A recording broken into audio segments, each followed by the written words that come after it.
Boola, and welcome to the Once Upon an Island podcast, number 2 on the charts, number 1 in your hearts. I'm your host, Wesley, and of course, I am joined by my cheerful co-host, Rebekah. And today we're talking about Survivor 50, episode 5, a double boot episode. And I do want to start the podcast off, Rebekah, because there's something, and this is like, okay, I know like this podcast is upbeat and cheerful, but like for just a moment, I want to be serious because since September, I think that, and I do mean September of last year, September 2025, there's something I haven't really talked about with everybody here in the podcast. And I feel like I need to come clean because I've been kind of keeping it a secret. And the fact of the matter is that what I have been keeping to myself, and I really should have been telling the entire audience, is that if you don't work with the Rizgod, you made a big mistake. Rizgod, do not go against the Rizgod. Ever since September of 2025, everyone should have learned their lesson. Charlie learned a lesson. Big mistake. You can't go against the Rizgod. Yeah. I mean, you know, it is interesting that he got so much focus tonight when technically it seemed like this was kind of Camilla's decision between him and Charlie, but it didn't matter. I mean, Rizgod got all the attention. We saw him charming the most charming player who's ever played Survivor, which is Cirie, which we'll get to as we like walk through the episode. But yeah, man, I don't know what to say. Like, yeah, dare I say, he may be the next Cirie. No, he's not the next Cirie. Cirie has never bragged about herself. That's when everyone stopped listening. Right. Cirie's never Everyone's like, what is this? Yeah. No, you're right. Very different players, but yeah, I don't know. It is interesting. Like, part of me thought for a while that Rizgod was going to go home tonight, but I don't know. I guess you gotta believe, you gotta stay on his side. They're never skunking him either. I just want to let everybody know. Rizgod's not getting skunked because he's gonna win. Get that? Write that down. Write that down. Well, if they keep skunking more players, we might get to a point where there's only one player who hasn't been skunked. Rizgod, baby. Quick note that I have to mention is that next week Rebekah and Madison are going to, what are you going to, Rebekah? What are you guys going to? We're going to a Survivor event. I don't know if I want to say the location or like what the event is. You're going to a Survivor event because you can tell everyone We're going after. to a Survivor event. Yeah, keep it secret. We'll talk about it after. We're going to be mysterious and secretive. But yeah, we're going to just an event. We're going to watch the episode with a bunch of Survivor fans, and it's going to be really fun. It's a big one. They'll tell us more about it not next week, but the week after, so in 2 weeks.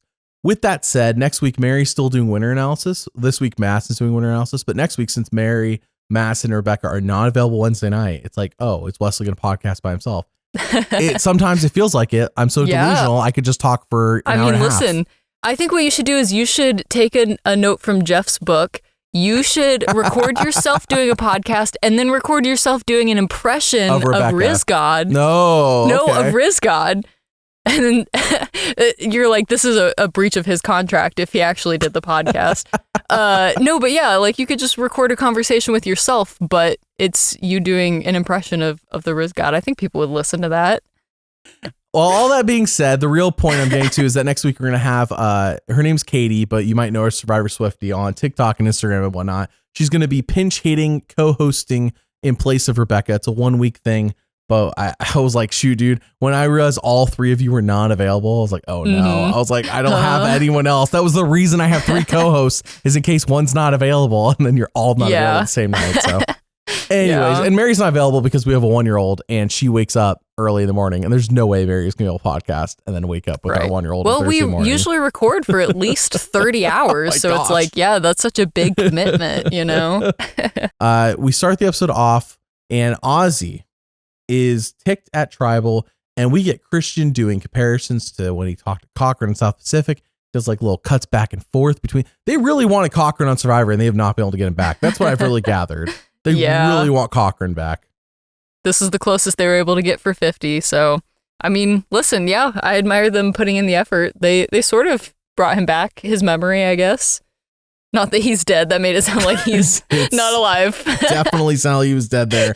My bad. Still doing well, I assume. Yeah, Cochran. So they brought him back for what?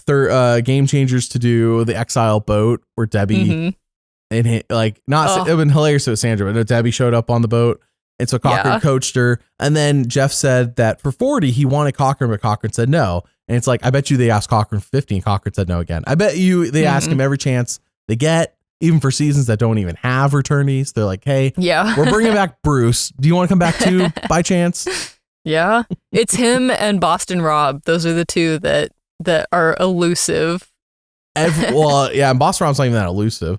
But like, if they wanted him, they really could have gotten him. Boston Rob said that. Like he said, if they really pushed to have me on, I would come on. I just didn't really want to do it. Yeah. And as we learned last week, we talked about, was it last week or 2 weeks ago, where Jeff talked about Rob from The Traders. He's like, oh, well, he just casually mentioned he wanted to be on. He didn't say he really wanted it. You know, you really got to like sell Jeff that you want to be on Survivor. So yeah. Cochran, man, they just want Cochran on so bad. Oh, come on, Cochran. Look, we're showing you on 50. Please, Cochran, come back. All right. Anyways, what do you think about this whole Ozzy getting ticked off at camp and then the next morning he apologized to Christian? What's your thoughts on all this, Rebekah?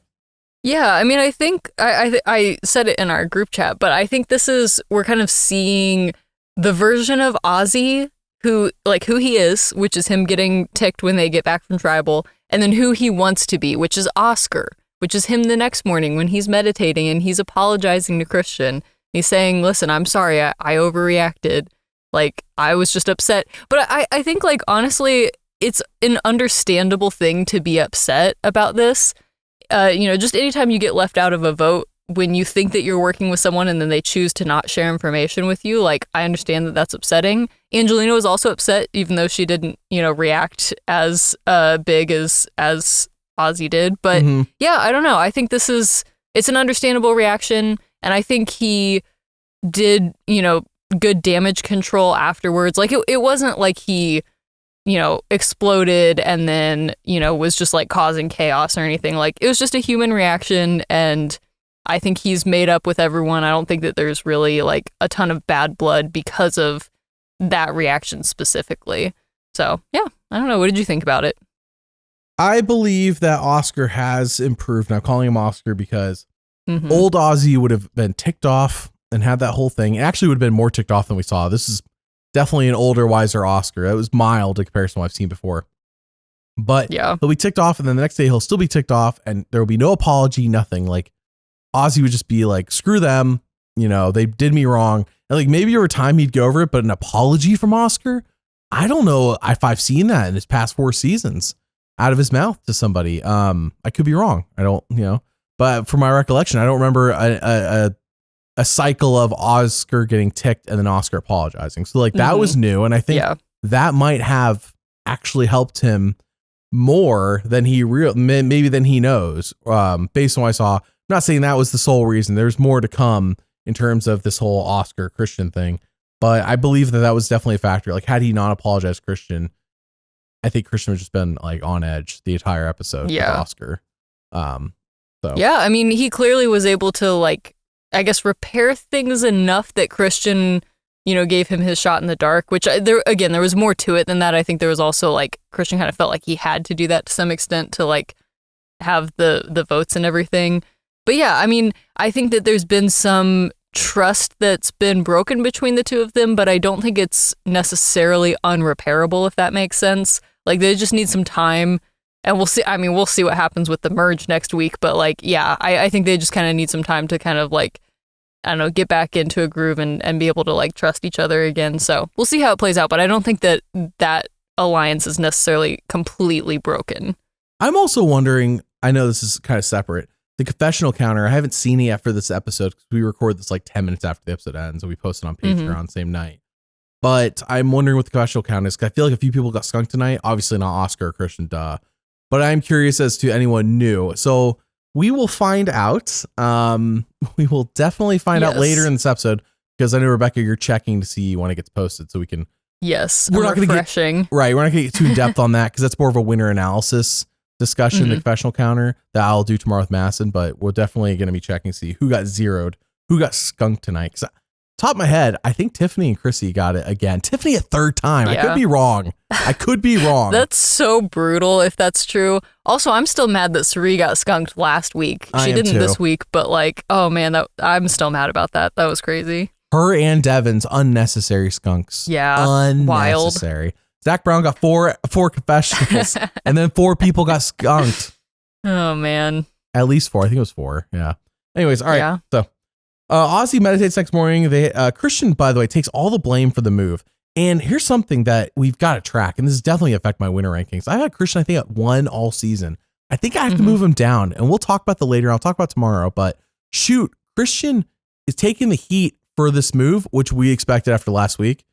It's going to get spread because Stephanie says Christian is scary good. She's going to spread that. That's not just going to dwell and sit in this little group. This is going to be spread next week when we go to the merge, which I think, by the way, I went back and rewatched the merge like next week on Survivor a couple times. Looks like there are 3 sets of colors. I think we're getting a triple tribal next week, or either we're getting 3 groups going to tribal because God forbid we just have normal merge, or it'll be like there's 3 groups. One of these groups gets immunity. The other 2 groups are eligible. I don't know. Sure. I don't know, but it sounded like next week's pretty serious. And I'm like, okay, we have 17 people. We definitely can afford, as crazy as it sounds, to lose 3 people next week. We really can afford it. Because we're at day 11, day 12? I don't know. I think this was day 10. Could have been yeah, day we 11. started on day 10. Right. I think did we end on day 10? Probably. I think, yeah, maybe we did. Yeah. I can't say. I did not write it down. So yeah. Cannot confirm or deny if we ended on day 10, but I think we did. It was easier when it was 39 days because every episode was 3 days. So yeah. Point being is that next week could be a triple tribal. We could definitely afford it. I don't know if they're going to do that because but I think they could. So here's how that would work. So we get down to 14, right? Let's say next week get down to 14. All 3 of those people do not make the merge. Do not make the jury. They make the merge, but they don't make the jury. We're down to 14. Okay, so you eliminate 3 from that. We have a jury of 11 voting for a group of 3. I think that works because there's not going to be, there's no situation where there's like a 3-way tie, which Survivor avoids because obviously what's the tiebreaker for a 3-way tie for the final 3? Yeah. Just on the off chance that happens. Especially because they want to, like, they don't want to have a situation where like someone has to be a tiebreaker vote because like they don't want to read the votes on the island. Like the first time that you're doing a live finale again, like you want to be able to read the votes at the live finale and not just have like 1 vote to read, you know? Oh, so you're saying that an 11-man jury just so they don't have a 5-5 tie? Yes, right, exactly. Instead of a 10-man jury. Okay. Yeah. That's, I mean, I don't know, but that makes sense to me. No, that makes sense to me too. I was also thinking the jury could be 14 people as well, but that would lead to a potential, as you're saying, 7-7 tie, and that might suck the air out of the live reading of the votes. Yeah. Yeah. Oh, I think you're onto something. Well, I don't know. I can't confirm next week's a triple tribal, but I think if we're ever going to see it, next week makes sense to me. Here's 3 people who made the merge but don't make the jury. We get the jury down to 11 people plus the final 3, 14 people. And we have flipping, I don't know, next week, maybe let's say next week's a 2-day episode. It could be wrong. 2-day episode. So we're up through day 13. Sorry for people who hate math. We have half the season left with 14 people. Like the math is mathing. Yeah. If that's what happens. And I mean, also with next week being a longer episode, like I know some time is going to go towards like the merge and, you know, all of that. But yeah, I mean, they have a little more time. So if they want to do 3 boots, they could. I assume we'll see them get their note in the morning, time to merge. They go merge, they get the day. And then the next day is the challenge plus triple tribal or whatever the tribal situation is. Who knows? By the way, I hope this is the only time, if they do it next week, this is the only time we have any sort of like group splits. I don't want them all to go tribal, by the way, at the same time. Just vote off 3 people at tribal. That would be unprecedented. Just have the entire group vote off 3 people, one after the other, through 1, 2, 3, you know? I'm serious. That's what I prefer. That would be awesome, actually. Like, and I don't mean in 1 vote. I mean, we vote off 1. Okay, we're voting off second one. Let's have you guys need to discuss it all? Because we're going, all right, we did that. Let's vote off the 3rd person. Or if you want to do the ultra chaotic version, I don't think this is actually a good idea. This is just a wild pitch. You could just do 1 vote, and whoever gets the most votes and the second most votes and the 3rd most votes, those 3 people go home. That would be truly chaotic. That's when the idols I would play my idol. Oh, if I had 100%. You have to. Yeah. That's too risky. I would prefer they don't do that, honestly. Same. That would be too chaotic, I think. That's how you get a bad situation to happen, such as Malcolm going Game Changers when he shouldn't have. Because I mean, there was other reasons that time, JT namely, but Yeah, what do you do stuff like that? I just hope it's not. We're splitting up into 3 groups, so that 3 groups can separately go to tribal. Like, just don't merge. Then just stop lying. Stop. Yeah, just do another swap. What's the obsession with 3 anyway? So I'm hoping it's not the case. I'm okay with the triple tribal, but I hope after that it just becomes a normal, like 1 boot, maybe a double boot. I don't know. Like eventually they're gonna have to do some more double boots anyways. They have so many people. We're going to merge with 70 people. I think it's unprecedented. Going into the merge. Yeah, that is crazy. The merge with 17 people. I mean, we've had seasons start with fewer players than that. We have had seasons start with less players than that. Right. Right. Oh, and those seasons were 39 days. So. Right. Yeah. Yeah. Just, that's insane. Well, I do want to briefly mention that, hey, some fans did send over pictures of them in their merch, and they did get a free month of Patreon as a result. I'm showing those pictures here on screen of the fans in their merch. I got us, awesome. Me, you, Madison, and Mary in ours. It is on sale right now. It'll be on sale through the end of Survivor 50. If you buy one of anything, take a picture of you in it and you're 18 or older, send me a picture to my email. I'll give you a free month Patreon. A couple people said, I don't even want the free month Patreon. I just wanted to like show you my sport. And I'm like, hey, I appreciate it. But the offer still stands. Like the offer still stands. I don't want to like retract it. It's definitely there. But we really appreciate it. It's a fun thing. We haven't done merch ever before in our 12 seasons of podcasting. And I did price everything as low as Bonfire would basically allow me to do. So I did not price it higher and then be like, here's an exclusive discount code to make it cheaper. I don't know. Yeah. You didn't do like the Ticketmaster, like the dynamic pricing nonsense. We don't have time to get into that. Dude, I don't even want to bother. All right. Anyways, just let you know that I try to price as fair as possible because I've seen, I'm not going to name the podcast. I saw another podcast using Bonfire. The same hoodie we're selling for $35, they're selling for $65. And I'm like, I know what that costs. I know what that costs. It's not a Survivor podcast, by the way. It's just another podcast, period. And unfortunately, I think that's a pretty common like price point. But it's crazy. I have a hard time justifying that. But like, something more like 35 or whatever. It's like if it's a durable, like nice, comfortable hoodie, it's the one you have, Rebekah. They're selling that for $65. We're selling for $35. Man, it's the same brand and everything, just their logos on it instead of ours. That's the only difference.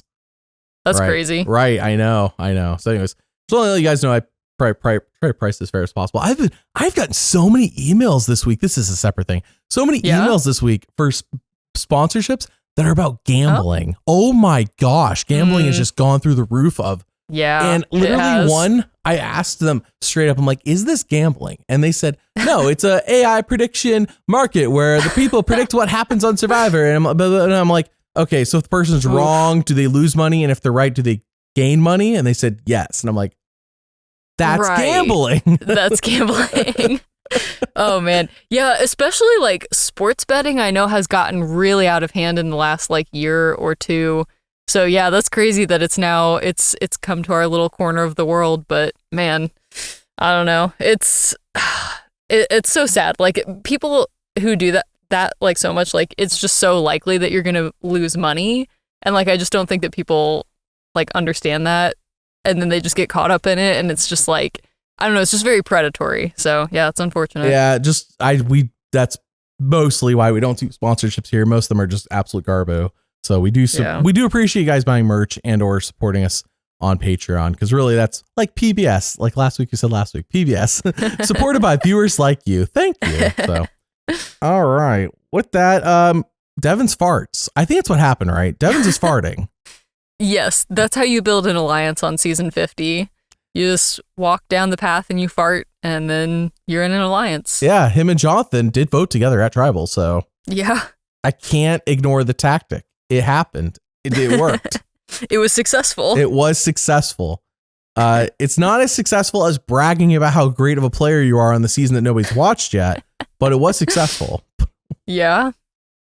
What do you think about all this? Like, Jonathan's like, I see Rizgod as a threat. He wants to work with Devins. And then like D gets involved, but D just like snitches to Rizgod. Yeah, I thought this whole thing was super interesting because from what we were shown, the way it was presented to us, is that, yeah, D is in this alliance, but she decides like, no, I want to go work with Rizgod, Suri, Camilla. That'll be 4 and we can vote together to get, whoever we want. But then like, yeah, Rizgod like absolutely takes credit for this. Like he, in his confessionals later, like he's just going on and on about, he was like, oh yeah, I approached Dee and like said, I want to work with her. And like we saw the scene. That's not what happened. Like Dee approached him. Again, at least the way it was edited and everything, like there could have been some manipulation there, I guess. But yeah, I don't know. I just thought that was kind of interesting. But then, credit where credit's due, then Rizgod did go and talk to Camilla and Cirie and, bond with them and share, details about his idol and all of that. So like he did put in the work to strengthen those bonds and whatnot. But yeah, it definitely seems like this alliance was started by Dee. Again, just from what we saw in the episode. So yeah, it's interesting that I mean, again, I think I understand it from her perspective of like wanting to work with Rizgod because he is, as she said, the unknown player this season, and she's the only winner left. So I think in some ways she might be thinking like, okay, if I can team up with someone who is unknown, like he can be kind of a shield in certain ways. And also, by the way, P.S., last week she was talking about how we need to vote out Cirie because like she's like, I love Cirie, but that's when you're in the danger zone. That's when you need to vote her out. And then this week she's like, forget that, I'm working with Cirie. Like, I don't know. Yeah. So it's, again, just speaks to Cirie's charm, I guess. But yeah, it was interesting strategy, but I guess it worked. Like the four of them, they won the vote tonight. So can't blame them for that, I guess.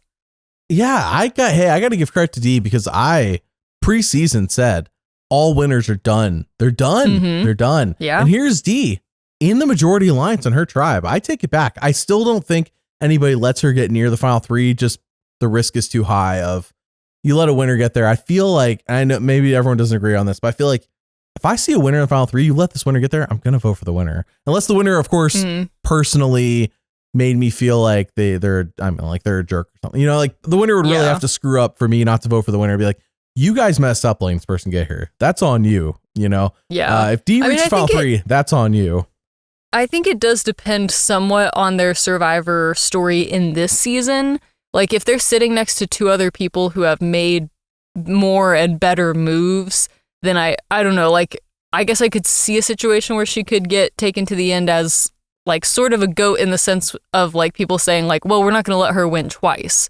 But that's gotten people in trouble in the past. It's literally how Sandra won the second time. Yeah, that's what happened with Sandra. So like, right. I don't know, but it is interesting. I mean, I don't know who's going to vote for Dee to win. And I think also another concern would be like, yeah, you let her get to the end. It's like, well, she was good enough in her season to talk at that final tribal and earn the win. So like, yeah, if you let her get to that final tribal, you don't know. I mean, maybe she's going to, I mean, everyone's seen her season, but like, yeah, maybe she's going to be like a more eloquent speaker than you expect. And she just blows everyone out of the water and ends up winning again. So yeah, we'll see what happens. But I mean, yeah, it's cool that she made the merge, but I also don't see her getting all the way to the end personally. If I were on this jury and I saw Dee in the final three, against Rizgod, I would vote for Dee just on principle. Whoa. I would personally just on principle of like, I think you all screwed up. It's super impressive to me for a winner to reach final three on a non-winner season, like the non-winners of war season, because it's only happened one other time. Yeah. And that was Sandra. And I think the precedent is you screwed up. You should not have let a winner get here. That's on you. And I mean, you're right. Like it could totally be, but Dee isn't playing. Dee is not playing a game where she's just sitting around letting other people do things and she's hoping to get dragged. Dee is actively playing the game, making moves. And I'm not sitting here saying Dee is going to win, but I'm saying that if Dee reaches final three, I would vote for Dee because she is actively playing the game and she is a past winner. You screwed up. Everyone screwed up by letting her get there. Even seeing, I don't know if I think my exception to that would be against Cirie. I would vote for Cirie probably. Yeah. For being real. I mean, and again, yeah, I think it really depends on who she's sitting next to because like I said, from what we saw in this episode, Dee was the one to kind of initiate this alliance of four. But it really seems like Rizgod got all the credit for this move. I mean, even just like what we saw of Tribal, it was all focused on him. And I get it that he's like kind of an unknown player for everyone else who's like playing this season. So maybe that's why he's getting so much attention. But like if he's sitting next to her at the final Tribal, then it's like, I think they're going to have an argument over who did this move in particular. So it's kind of one of those things where it's like, yeah, you're right. Dee's not just sitting around doing nothing, but also is she actually getting credit for the moves that she's making? And would she be able to convince a jury that she's the one who initiated these moves? So yeah, I guess we'll just have to see what happens. But those are like, I guess, some of the questions that I have. Madison just sent over in our group. Madison just sent over the confessional counter. And here you go. Here's the 3 people that were skunked tonight. I had 2 of them right. Chrissy, Tiffany, and Bobaviv. Dang. Dang. That's crazy. The dang on the Bobaviv. The Chrissy and Tiffany are inconsequential for winner analysis. We already had them. They were already skunked before. But Tiffany has only gotten 2 confessionals this entire season. And Zach Brown has 4. That's nuts. That's so crazy. Tiffany screwed up by not making a popular country song and then befriending Jeff, obviously. Obviously. Yeah. Well, she would have had to have a popular country song back in 2007, 2008. Rome was really caught up on the year of the song. Let me tell you. Last week, I definitely edited out things, and one of them was how much Rome was caught up on the song, being as old as it is. So. Well, listen, I don't know, details. But yeah, that's crazy that she has half as many confessionals as a guy who was just a guest on one episode. That's crazy. That's nuts. Yeah, Jeff has a thing for celebrities, always has. There's a long history of it. I would love to make a video about it. I'm hoping it's picked on Patreon, honestly, because I have a good idea up here, and I have a lot of evidence that's in my head that I remember. I just have to go find it, if that makes sense. Like, I've seen it. I know it's real. I did not make it up. I just have to go. I have some of it already saved. I just need to like get it all compiled into like a script. That makes sense. So like I have the pieces. I just need to make the puzzle to show the history of Jeff. He favors celebrities over people, if that makes sense. Are you suggesting that celebrities are not people? Everybody listening to this podcast is a person, if that makes sense. There's no celebrities listening to this podcast. All right. Yes. I'm not saying they're not people, but let's be real. Like for Jeff, celebrities are higher than people, than other regular people. I understand what you're saying. Okay, yeah. Thank you. Yeah. All right. So John, all right. So we talked about all that. D's in a great spot. D did not get skunked. Not one of 3 people skunked. Tiffany, 3 skunks. Chrissy, 2 skunks. Bobaviv had 17 confessionals, got skunked. Skunked in an episode where Aubry talked about her. You think we would have got Genevieve's perspective, but no, we did not.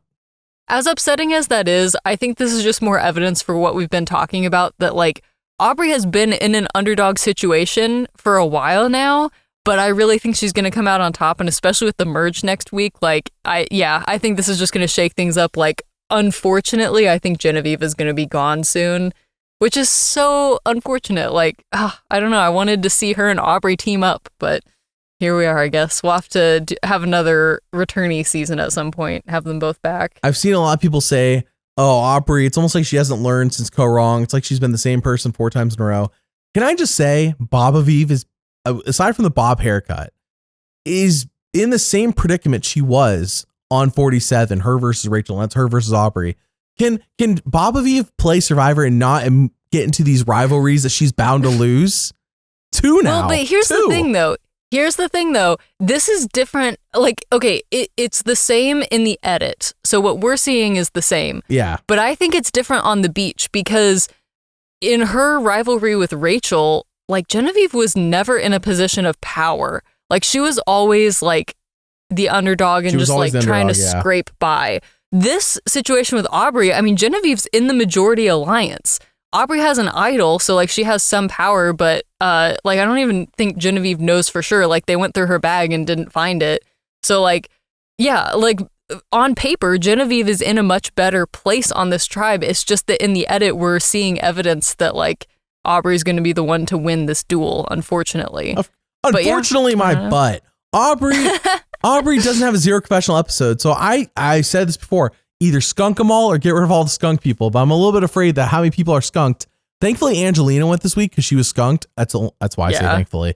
Because like, hey, one less person that we already knew wasn't going to win is out of the game. But who else was voted off? Charlie. Charlie was never skunked. It's like, why couldn't another skunked person go? Yeah, I'd almost rather, because there's been so many people skunked at this point, I would almost rather them just skunk everybody else so that it doesn't affect. Yeah, exactly. Yeah. But just so it doesn't like affect our winner rankings so much. Cause it's like, I don't know. Yeah. From what we've seen so far, like that can't be ignored. Well, I'm double checking my count here on who has been skunked and is still in the game. We have Devins 1, Jonathan 2, Cerise 3, which hurts so bad. That Devins. Cerise 3. Tiffany's 4. Bob Aviv is 5. Chrissy is 6. And I think that's every. No, sorry. And also Camilla. Stephanie is 7. Camilla is 8. Thank you.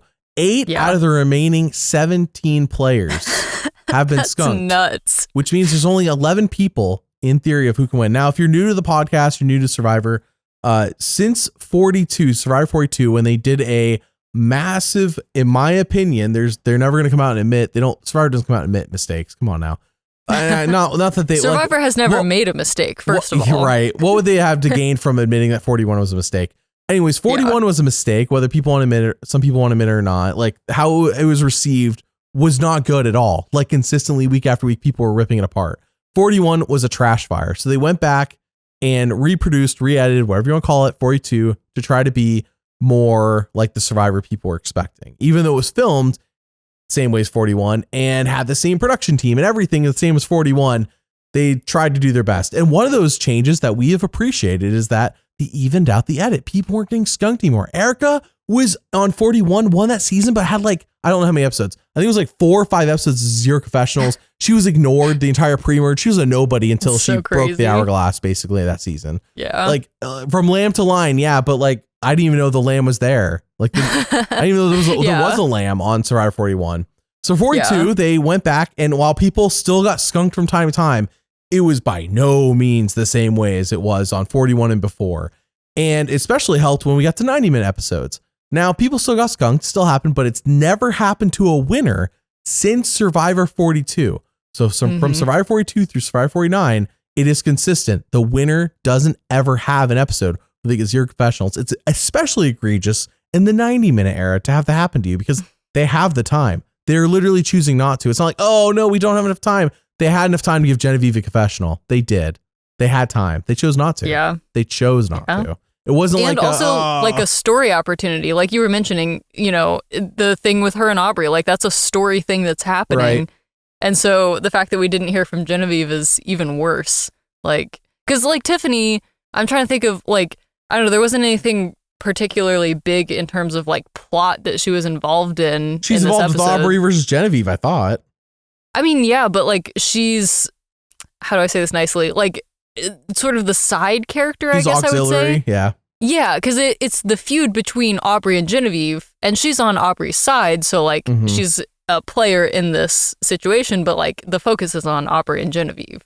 Yeah. So yeah. No argument so here. like I guess what I'm saying is like that's a little bit more understandable for her to be skunked, but yeah, for Genevieve to not be skunked, like I don't know, that feels more, I don't know, intentional, purposeful, devastating. Yeah, I don't know what the word is. At I'm no looking point for. in the Rizgod Charlie feud do we ever have either one of them skunked.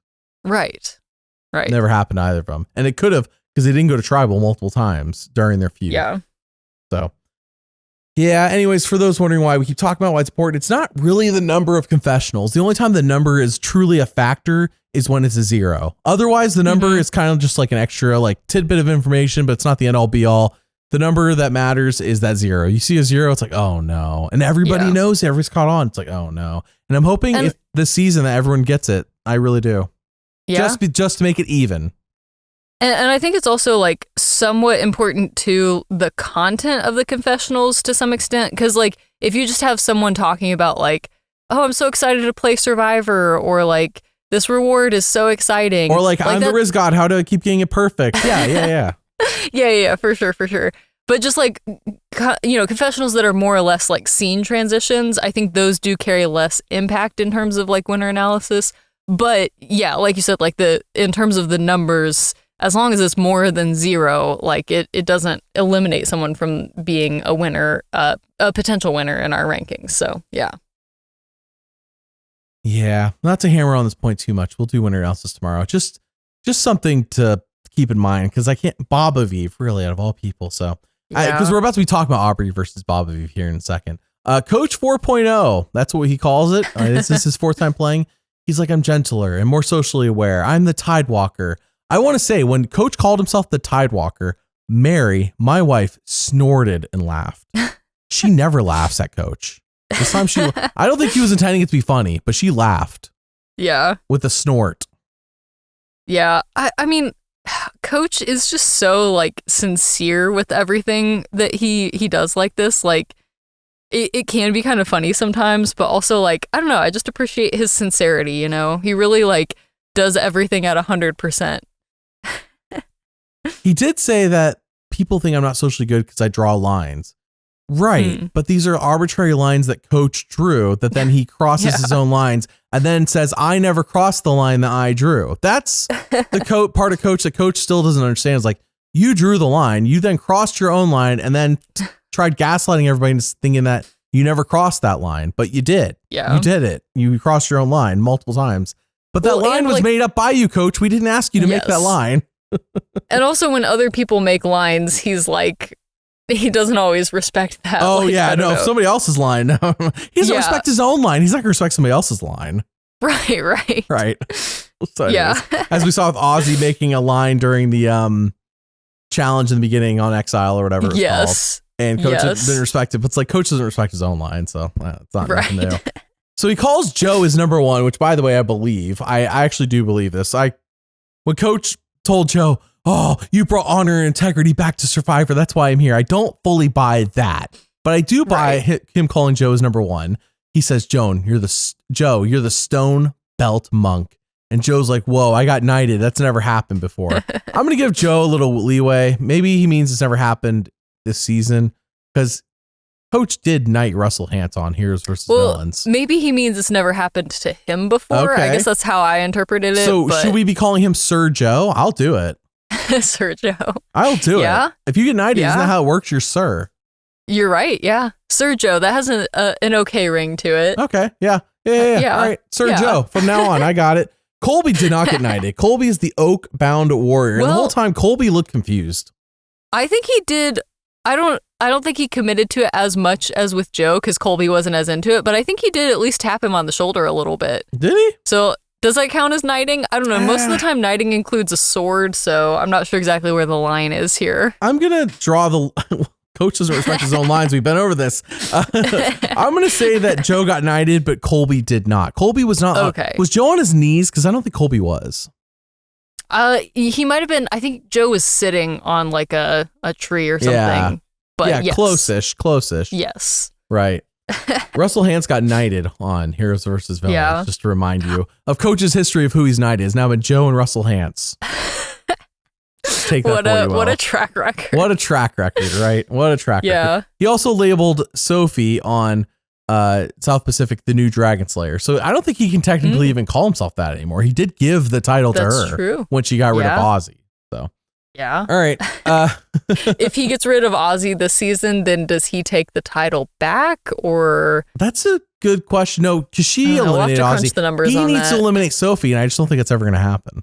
Gotcha. Okay. Right. I think you have to like slay the previous Dragon Slayer to become the new Dragon Slayer. Okay. I mean, if he slayed Joe, he could take back the title Stone Belt Monk. Sorry, Sir Joe. Oh. A Stone Belt Monk, but like, I don't know. Okay. It doesn't have the same ring as Dragon Slayer. It doesn't. No. Oakbound Warrior. These are kind of a mouthful. He needs to like shorthand these words. Shorthand these names. Sir Joe. He should just call him Sir Joe. That would really be helpful. Aubrey. We got a little thing with Aubrey and Genevieve here, which we already talked about a little bit because Genevieve got nothing. Aubrey says she needs Coach to get out Genevieve. And Coach's like, yeah, I'm down. Aubrey's on the bottom and nobody's scooping her up. I'll do it. Mm-hmm. And a Coach did not come across in a way where he's like, but we'll see what happens. Or, he didn't give his, like, a Coach is like on the fence about something and he's probably not going to do it. That's not the sense I got here when he talked to Aubrey. Yeah, no, he seemed like actually on board with this plan. He wasn't on board as much as he is with Joe and Colby, but he is on board. Right. Yeah. There's levels to on board for Coach. Of course, all of them in an instant can be squashed and thrown away if Coach decides it's against the lines that he arbitrarily drew about his honor and integrity. Yeah. But well, here's the thing. The other person crossed the line first somehow, I'm sure. Yes, always. So once the other person crosses the line, then it's okay for Coach to also cross the line. It's really a complicated thing. The math or whatever this is called, the moral conundrum of Coach's honor and integrity. Yeah. I feel a bit like Cheaty on The Good Place. Like, Which one's right? You know, like on the show, it's like you like Cheaty's so ridiculous. When it comes to Coach, should I it's drink like almond milk or oat milk? Like, what are the moral implications? Like what are the moral implications of drawing my own lines, crossing my own line? Anyway, so all right, Charlie is so hung up on the Rizgod. Did you know Charlie hates the Rizgod? Yeah. This was like, okay, this whole dynamic between the two of them was so interesting to me. Because, like, again, just from what we saw in the edit, like, Charlie, the second that he heard that Rizgod did not vote for his number one, like, Charlie just could not stop thinking about it. He couldn't think about anything else. Like, he was a man on a mission. And, like, it's funny because I guess I think of Charlie as, like, a pretty... I don't know how to say this, like, because he was a good, like, strategic player, but I think of him as, like, a very fun player, if that makes sense. Like, when I think about his season, I think about him listing all the Taylor Swift songs, and, you know, Ben was trying to list, I forget what the band was, but, you know, songs from another artist.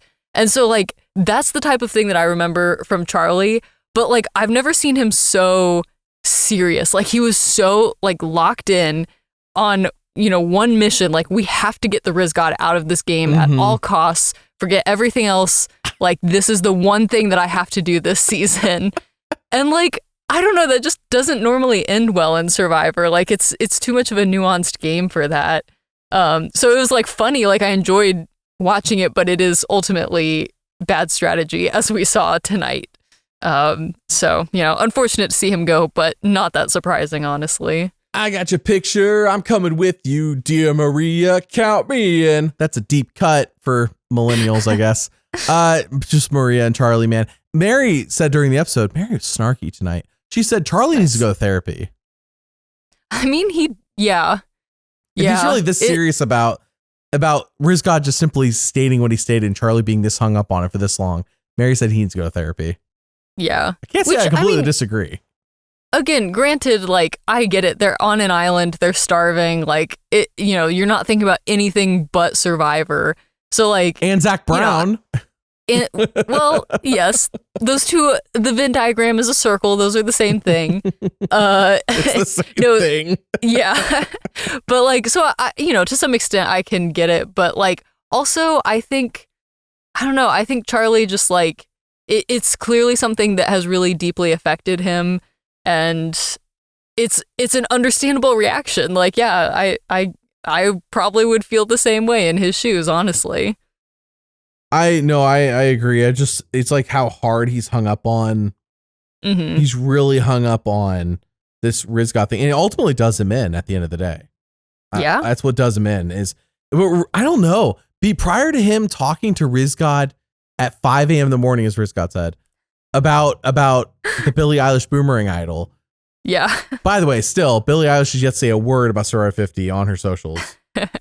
I check every time that she gets mentioned on this show. I'm like, surely. We need to add, like, to the confessional count, because Billie Eilish is skunking Survivor on her social media by not mentioning them at all. So, like, I don't know what that means, but we should add that to the confessional count.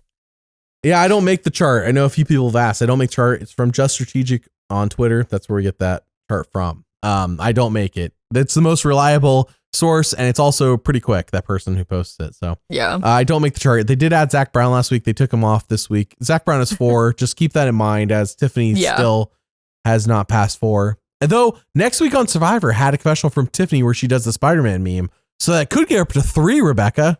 Whoa. Wow. Tiff making big moves in the merge. That's crazy. Oh man. That's so sad.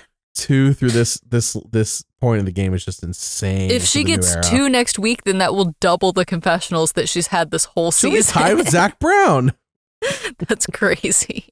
All right. Anyways, so Rizgod starts Operation Bad Blood. Rebekah, as a Taylor Swift fan, not me, you, as a Taylor Swift fan, how do you feel about this name? Does it work? Oh yeah, absolutely. I think it's a great name. There's a lot of lore that goes with it, which we don't need to get into right now. Frankly, that's another podcast episode in and of itself. But yeah, I think that was the perfect song choice. Low key, if I'm honest, I'm a little disappointed that Charlie didn't name his side of this the Bad Blood feud or whatever. But I think, again, he's just so locked in on getting Rizgod out that he's not playing around anymore. He's not thinking about Taylor Swift. He's not thinking about anything other than voting Rizgod out. So, yeah, I think it was the perfect name for this. And, I mean, yeah, Rizgod literally beat Charlie at his own game. So, like, what are you going to do? Thing is, Rizgod does not have, and I don't think he still would, by the way, if he played on like 52, for example, self-aware is not the issue. He is self-aware. He doesn't have the like, oh no, I'm going to look silly if I say X, Y, or Z. He doesn't have that. It maybe to some degree, because he is a 25-year-old adult and he's not a complete moron. So he has that to a degree. I just don't think it affects him. Like, kind of like Q. Q is not afraid to look silly. Q has no issue with it. Rizgod has no issue with it. Charlie did not mention Taylor Swift once this season because he was so defensive after 46 when everybody's like, this guy, all he talks about is Taylor Swift. And he's like, I only said it like a few times on the island. Like, he was so defensive during 46 about this. And it's like, dude is about to go on and you know, I know he lost by a vote, but like, dude's about to go on and like to get second place season. He was so defensive during it. And as we've said, hey, if people are getting defensive during the season on the about the season that they're on, they're probably not going to win. We've seen it so many times. Notorious when Katura posted a 6-minute video explaining why she doesn't hate Bruce during 45. Yeah. That was a highlight moment for me, which she later deleted, but I definitely saved it before she deleted it because that was like perfect video. But other people have done the same thing where like they'll make tweets, they'll do posts, whatever, comments. And it's like, you wouldn't talk like this if you won the season. And you'll notice, Rebekah, season after season after season during this new era, especially while we've been podcasting, that winners are kind of silent. They don't really say anything. Last season, Savannah didn't really say much during the season. Season before that, Kyle, pretty moot. Before that, Rachel. Before that, Kenzie. You know, all these winners. I've been keeping track ever since that Katura thing with Bruce. And I was like, oh, I wonder if the winners. D. I don't remember D really saying much during the season, after the season, but not during it, because there's $1 million in the line. I don't want to screw this up. So I almost want to say keep track of who is not talking much on social media. It might be another hint of who's going to win. Yeah. Do you think that maybe Tiffany is doing that this season, but like playing the long game and not saying anything on the island? In fact, you may not have known this. Tiffany has a YouTube channel. I did not know that. She's had it for a while, but she actually started posting on it 9 days ago about Survivor, where she answers your Survivor question. So if you always wanted to know where are the Tiffany confessionals at? They're in these 2 videos. They're on YouTube. They're on YouTube. She posted a 10-minute video 9 days ago and a 17-minute video 8 hours ago as of the time of recording this podcast. Oh, wow. Okay. So the Tiffany edit is on YouTube, on her YouTube channel called Tiffany Nicole Irvin. So to answer your question of, is Tiffany getting skunked 3 times? Is she playing the long game? And then secretly going to win? I don't think that's the case. That would be utterly absurd if they does not seem to be the case at all. I do appreciate her posting these videos though, because without the On Fire podcast, I'm lacking in the behind the scenes like information that I'm looking for, even if it is through the filter of Jeff being, way over the top of his own show. So anyways, just who's being quiet, who's a winner contender and who's being quiet. That's the real connect those dots. That's the dots to start connecting.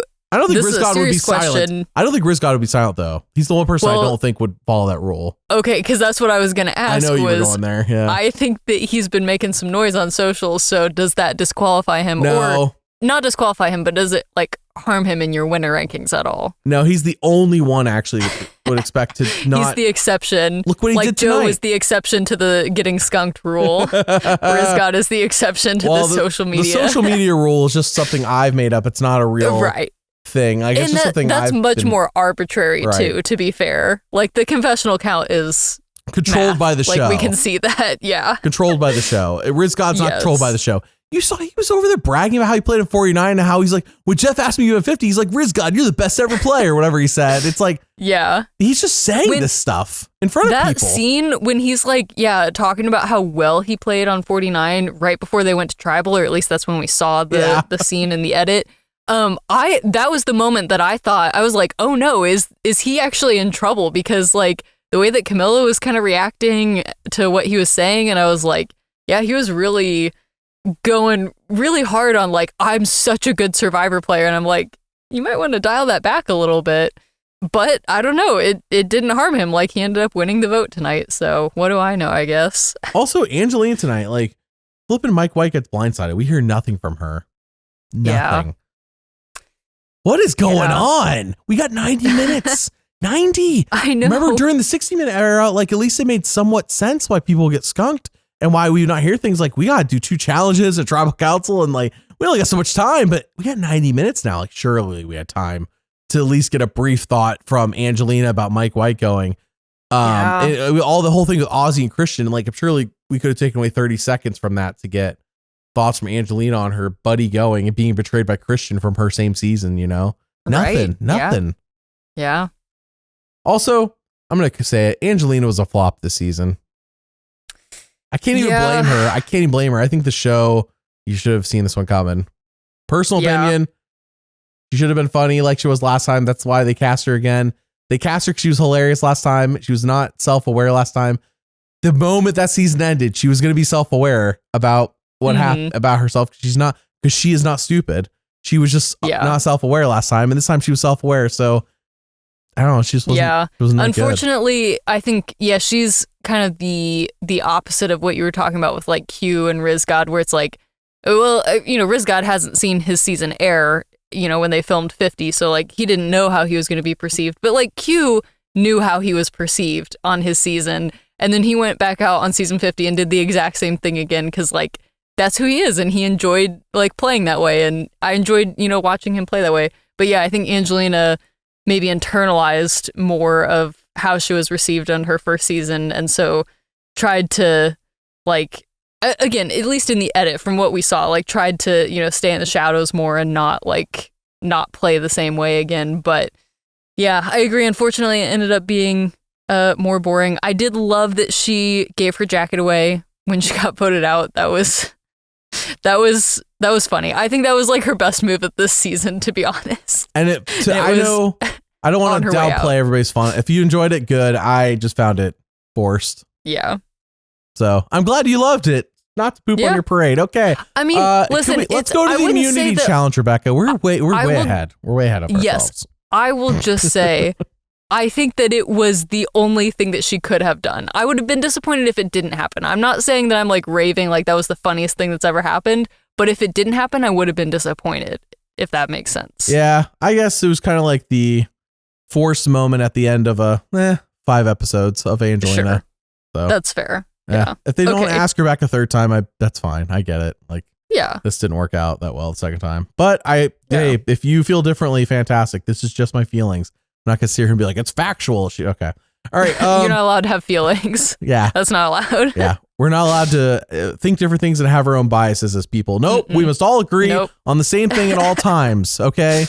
Factually, the best winners of Survivor are Cochran and JT because we're going strictly based on the facts and numbers, right? Everyone all of a sudden just agreed with me because we're being factual. 100%. Right? Those are the 2 best winners factually on numbers. Okay.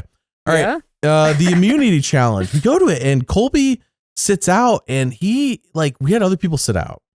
And Colby got a confessional about why he's sitting out, which makes me go, because last week we saw him hit his head. I thought he got a concussion. I was like, oh no, Colby got a concussion. And that's why during coach's talk, Colby his head's probably a little kooky still. He's like, huh? Oh, is that you, coach? I'm a tree. What's this? He's like, what is this, Lord of the Rings? Am I going to carry little hobbits around and go take down Isengard? Is that right? I think it sounds right. Oh my goodness. I'm going to go take down Isengard with the hobbits. Is that what I'm going to do, coach? I'm confused. Sorry, my head was hit a few times.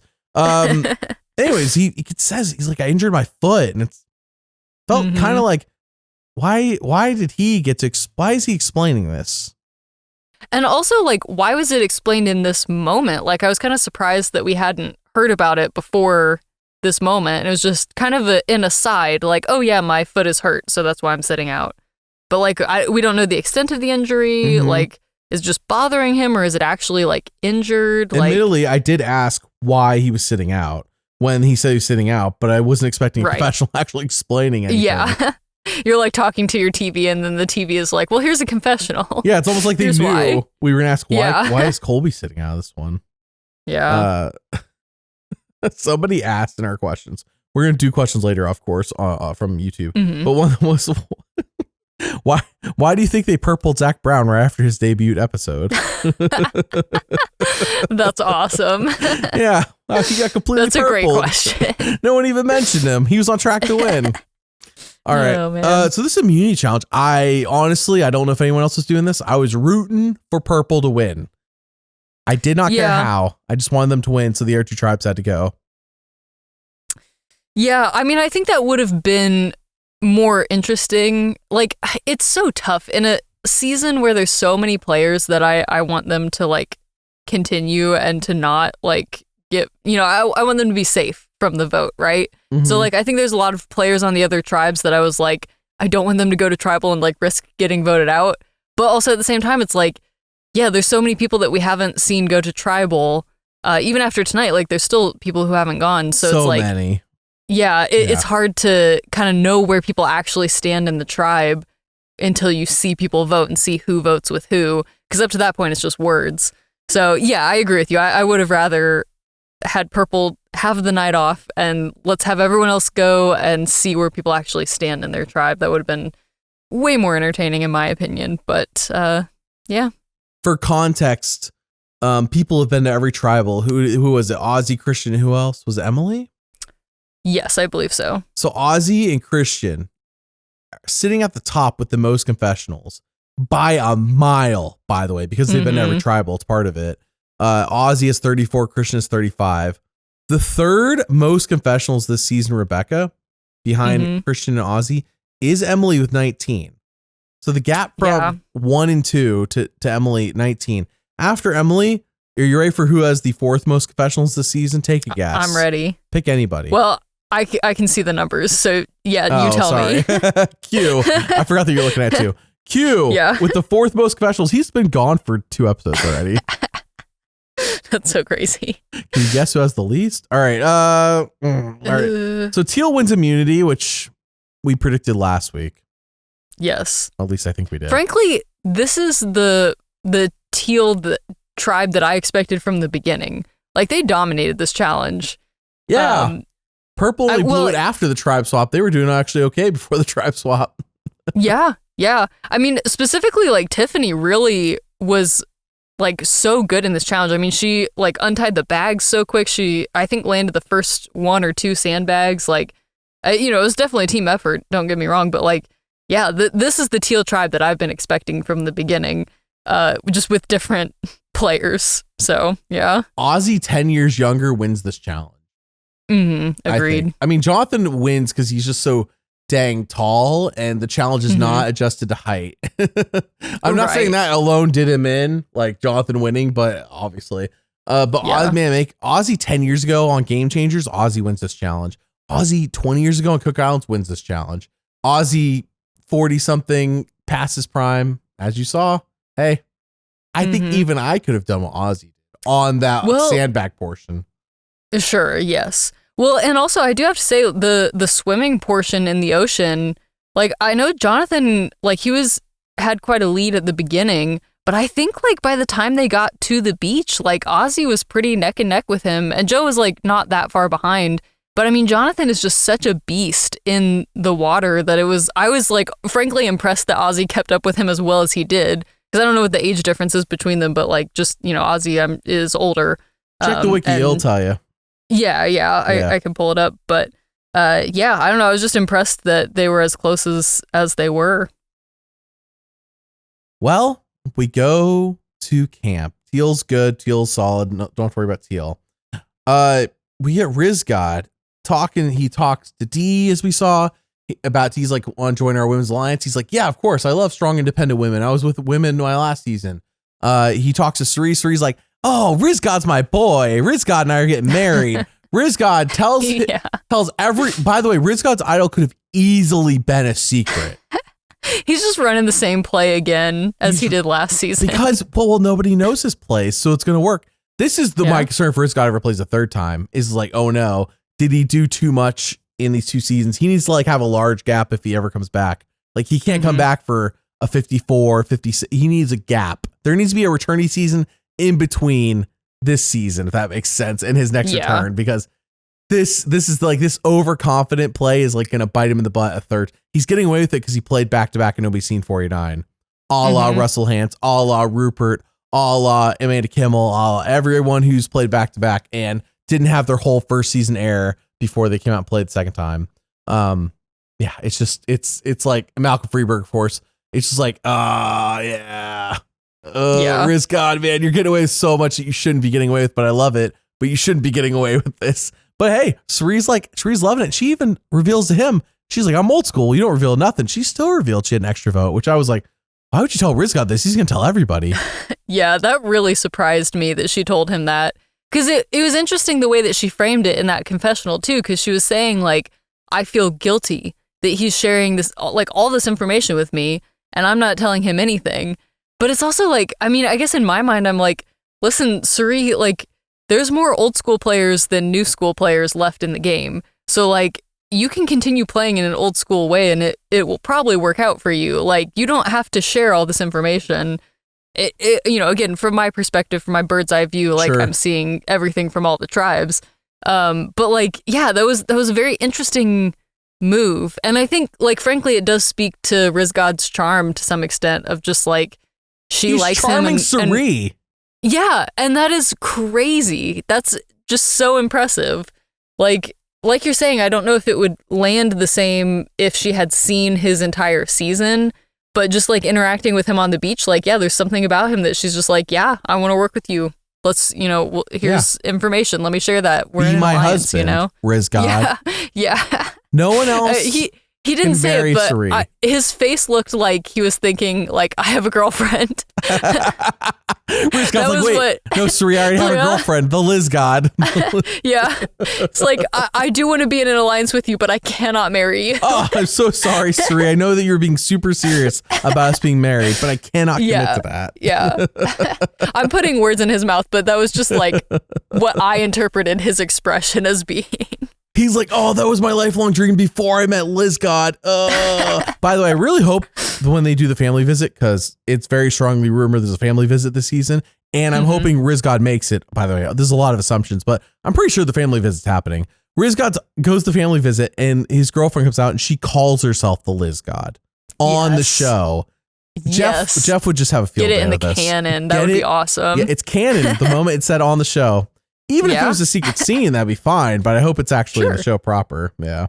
Yeah. All right. Well, Rizgod talks to Camilla. Rizgod makes up Kyle's final words to her. She's like, oh, Kyle told me before he left. His dying breath. Kyle's dying breath was, work with Camilla. She's a good person. Yeah. Rizgod, work with Camilla. She could be your secret number one. Yeah, that was so funny. I mean, honestly, like, again, props to Rizgod for, like, being creative, I guess. And, like, this is a relatively good story in the sense that, like, I get that he's like, okay, I need something to bond with Camilla over. I think he maybe went, like, a little extreme with it because I don't think she believes him. But yet she voted with him. But you're right. Yeah, yet she voted with him. But I think it's so interesting. Like, I think that everyone is just so, like, they don't know if they can trust him or not, but, like, they do trust him to some extent. He's just an unknown, but it's just like playing with a new player, essentially. Like, they just don't know how he's going to play, but I don't know. Yeah, like, I don't think she believes him about the Kyle thing, but I think she is willing to, like, trust him to some extent, obviously, because they voted together. So it'll be interesting to see how that pans out. But I thought this was a good move from him to just say, like, yeah, listen, I bonded with Kyle. I know you were close with him. So, like, let's work together. It's a good pitch. So he pitches to Camilla. He's like, I know Kyle didn't say that, but he was probably thinking. It's what he meant. It's what he meant. You know, Right. That's what he's thinking. Like, I saw it in his eyes. Yeah. Coach draws arbitrary lines and then crosses them and then backtracks. Rizgod does not have any lines. There's no lines. He's just making up as he goes, and then creates a backstory in his head of how it happened. Yes, Rizgod he has a crayon and like a tablecloth, and he's just going to town. You know what? Not a bad comparison. Coach is trying to draw. Coach trying to do like an oil painting or like a classic art oil painting. Rizgod's over drawing with crayons on the table. But you know what? Who's faster at doing their job? The Rizgod. Yeah. And it's at least somewhat effective, so can't knock him too much. Everybody can relate to drawing with crayons. Now everybody can relate to painting with oils in an artistic, classical sense. Very true. All right, so Camilla senses Rizgod is lying. Charlie then talks to Camilla about the Billie Eilish idol, where she has to pretend she hasn't already heard about this. Mm-hmm. Well, how do you think this went, Rebekah? I thought her reaction was pretty believable. It was kind of interesting that at least the way it was framed was that, because, Charlie was like, I want to tell her before Rizgod gets to tell her, not knowing that Rizgod had already told her. And so, like, when he goes to tell her, like, we heard in a confessional from Camilla that she's like, she trusts Charlie, I think, more than Rizgod, but I think it came down to the way that he was playing the game. And she was like, his gameplay is too slow. Like, he's waiting too long to share information with me. So as small of a thing as it was for Rizgod, I mean, not that it was a small thing to like tell her about his idol, but he's telling everybody about his idol. So, I guess I think of it as kind of a small thing with him. But yeah, his timing with it was actually really important because frankly, I think this is a lot of the reason that Camilla ended up voting with him, or more specifically voting against Charlie, was because she was like, I don't know if he's going to share information with me quick enough. Right. So yeah, I think this was a really important moment. I know it wasn't said, but there has to be another factor of Charlie got second place and almost would have, could have, should have 146 in many people's minds. I mean, Jeff basically said that. Do you know that would have, could have, should have is a Taylor Swift song, or was that an accident? No, it was an accident. I only know, like, honestly, I know probably 10 Taylor Swift songs. I don't know. Yeah, that was enough of a deep cut that I figured you didn't know that was a song, but that's like one of her most devastating songs. Anyway, sorry, I just wanted to say that. I'm so glad we included that. All right. Yeah.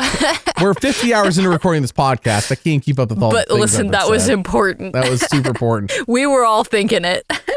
Unlike Tiffany, we will not be purpling the Taylor Swift mention. We will not. We will not be purpling anything or anybody. Even in future episodes, in Charlie's honor, we will continue to bring up Taylor Swift. No, we're done. Taylor Swift's done. I'm done with Taylor Swift. Let's just cut that out. Yeah, cut that one out.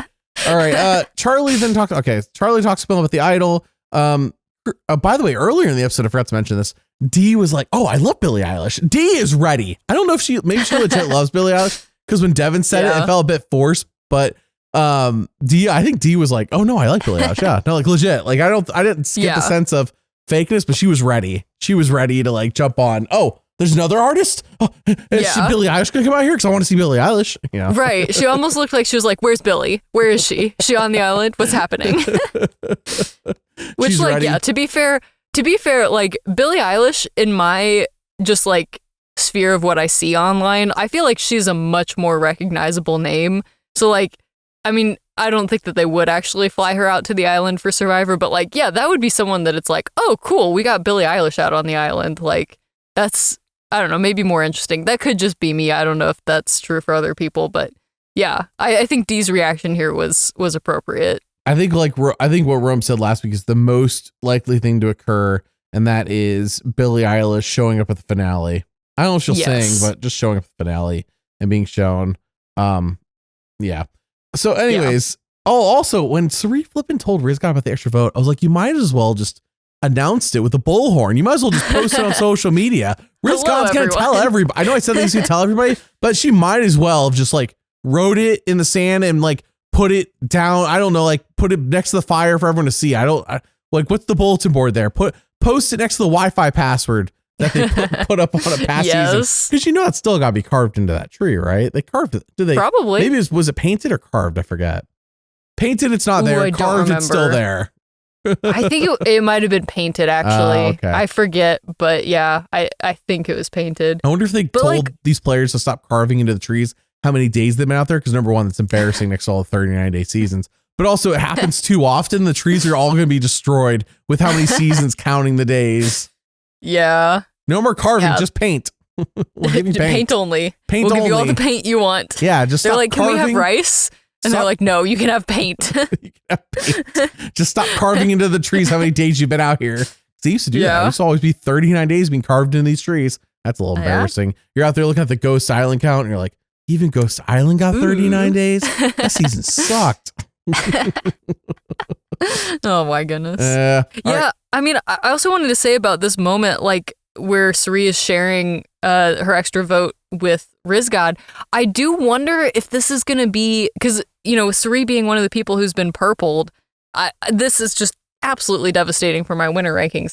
But I wonder if this is going to be sort of her downfall, because if Rizgod does tell everyone about this extra vote and it gets back around to Ozzy, and Ozzy is like, why did you tell everyone about this extra vote? Like, I thought this was something that, you know, you were my number one. Like, I thought we were using this to bond. Like, I could see this becoming a sticky situation pretty quickly for Cirie.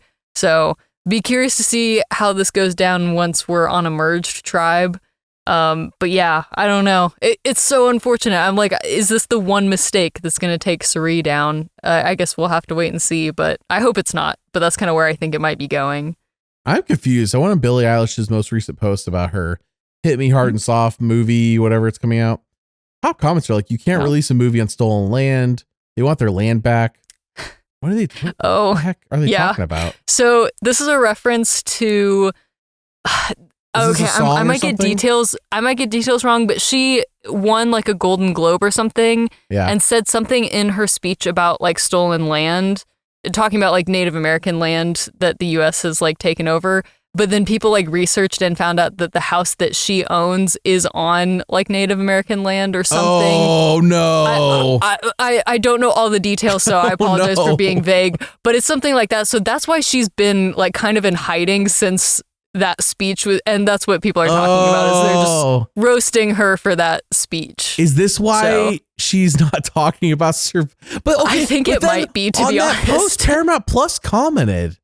Yeah. So I'm confused, dude. What the okay, so I don't know. Wait. So okay, this is catching up here. Yeah. So she won an award. During her award speech, she said basically sometimes people win awards, they make political messages. Whether you agree with them or not, it's not relevant. But in this case, I guess the political message was she wanted us to give the land back to the Native Americans. Yeah, I mean, I don't know what she wanted exactly, but she just said something about like, you know, it's weird to like get an award. Let's see. It also had to do with deportation. That's what it was. So she said, I just Googled it. She said, no one is illegal on stolen land. Like basically saying like, we can't kick people out because we stole the land. Like that's what she was saying. Gotcha. So we can't deport anybody. Okay. Correct. And then now we got people. So she's activated people into being like, okay, because they found out I see. So her house is on stolen. So her multi-million-dollar home, by the way. Yeah. Like it's an expensive home. This isn't her parents' house. This is her like mansion. No, like she bought it with her pop star money. So, you know, so everyone's just like, what are you talking about? Like you can't say one thing in a speech if you don't like live it out, I guess, basically. So that's the tea. That's the drama. That's what you missed on Glee. And to be clear, before people come ask in the comments, I am not picking a side because I am just learning about this. I am not picking a side. Rebekah has not picked a side. Do not come ask in the comments on either side. This might explain why Billie Eilish. I think somebody commented this a few weeks ago. This sounds vaguely familiar. Something about stolen land, but I didn't really look into it. I just like, okay, like that seemed like a very off thing. I'm like, that can't be. I'll be honest, like, I didn't know much about it. I just knew that like, she said something in her speech and then like, she's just been kind of radio silent ever since. I think she's just kind of like, she's probably required doesn't want to engage, you know? She's probably required to advertise her. I mean, why would you not want to advertise your own movie? Advertise her own movie too, because that's the most recent post. Huh. Okay. Yeah, I didn't even know she had a movie, to be honest. She has 125 million followers too. Imagine if she actually mentioned Survivor 50. That's crazy. Are there 125 million people on Instagram? Oh, I mean, there's probably a billion people on Instagram. That's crazy. Oh, let's compare it to Zach Brown. Zach Brown has 348,000 followers. Shoot, dude. Wait, 348,000? Yeah. So he's got like, I can't do the math, math but like on that. She has 125 million. That's crazy. Divided by 348,000. So she has 359. James Cameron directed her concert movie. He did? That's what the poster says. Billie Eilish and James Cameron.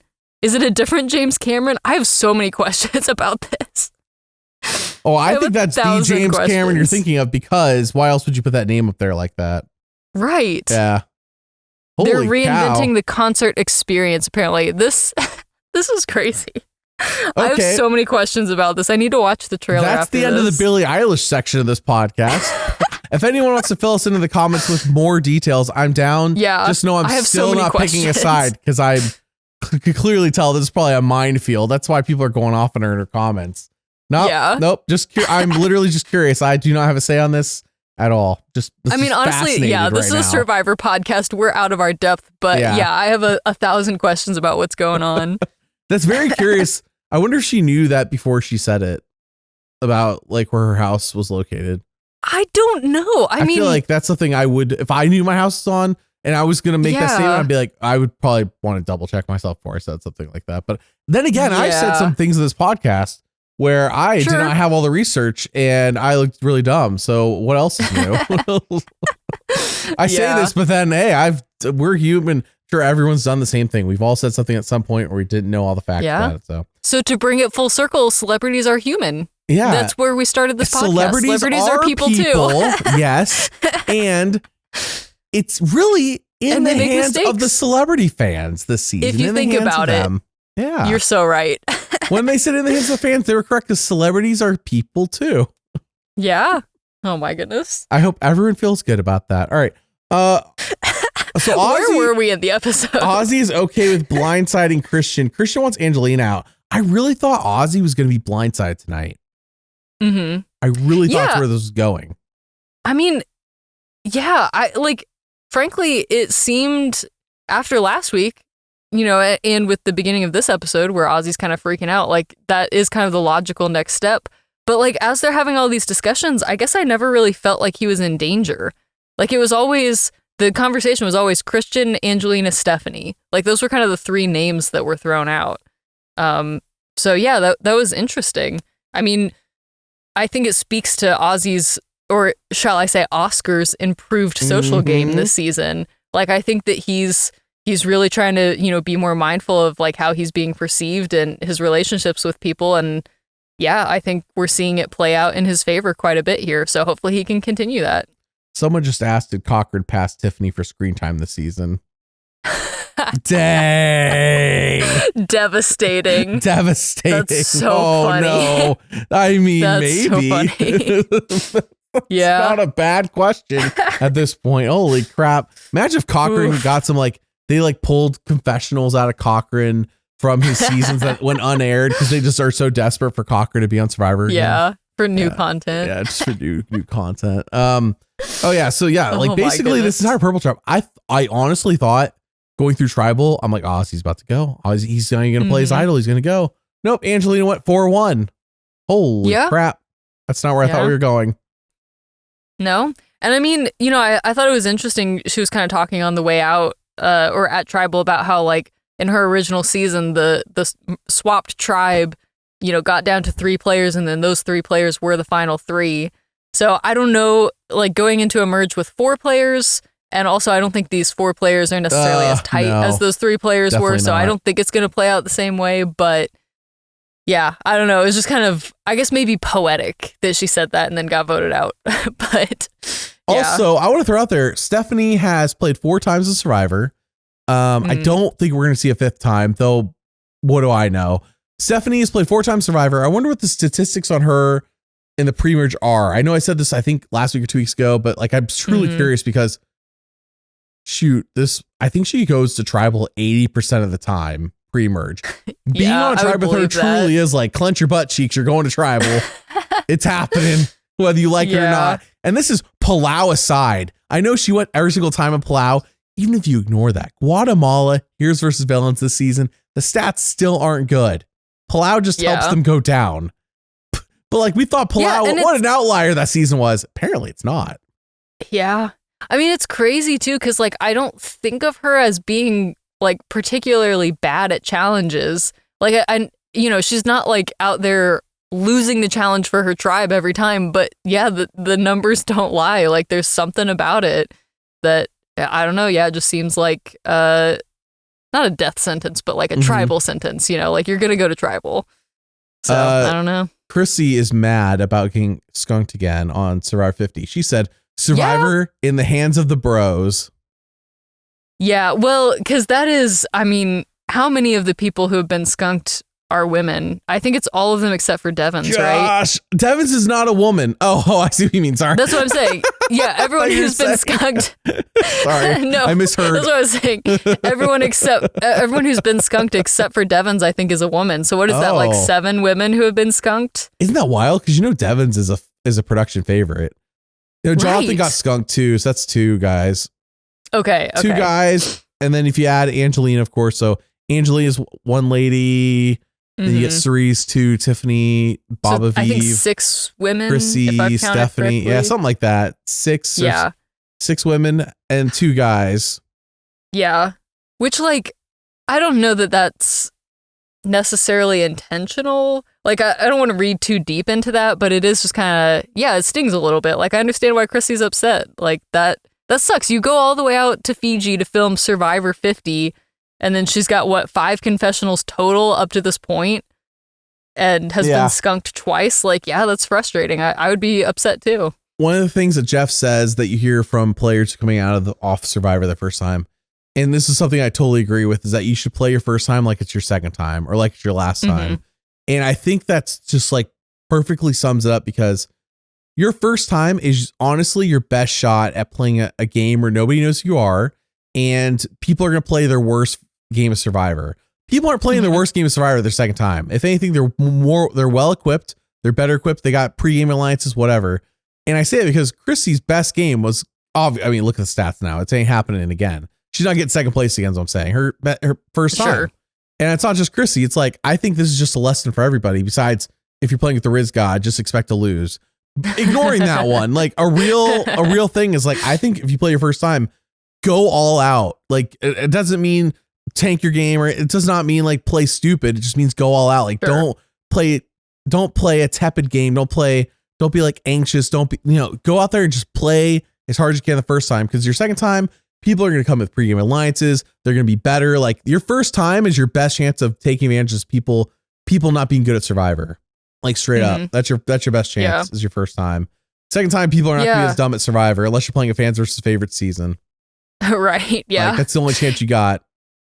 Yeah. I mean, I agree. And, I think you're making a good point. I do think it's interesting that, like, one of the people who I think is doing such a good job at being a returning player this season is Devins. I mean, just seeing, like, some of the moves that he's made, and just, like, he's trying to do interesting things. Like, he's out looking for idols. He's like, hey, what if we hide a fake idol at Tribal? Like, he's trying to do new and different things in the game, and yet he still got skunked last week. Right. So it's like, I mean, like, to some extent, you can't play at 100% every day when you're not eating. So, like, I get that. But it's also, like, I don't know. It's just kind of, I guess, frustrating. It's just the only word I can think of for, like, the production of Survivor to be, like, to skunk a player who I think is putting in a valiant effort. Now, maybe that's going to really taper off, and maybe he's going to do nothing in the post-merge, but I don't know. Like, as a viewer, I see him as someone who I'm like, he's making the game much more interesting this season. I'm really enjoying watching him play.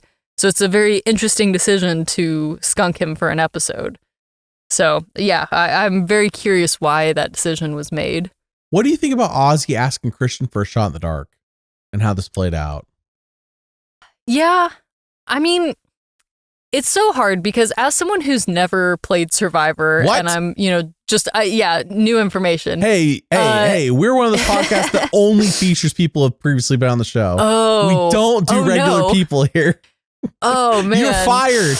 Rebekah, get out of here. I can't believe this hasn't come up in the past, 7 seasons we've been doing this? Since 43, this right. So how did I not know this? I thought you played on Guatemala, and you're just one of the people I forgot about. Oh, my goodness.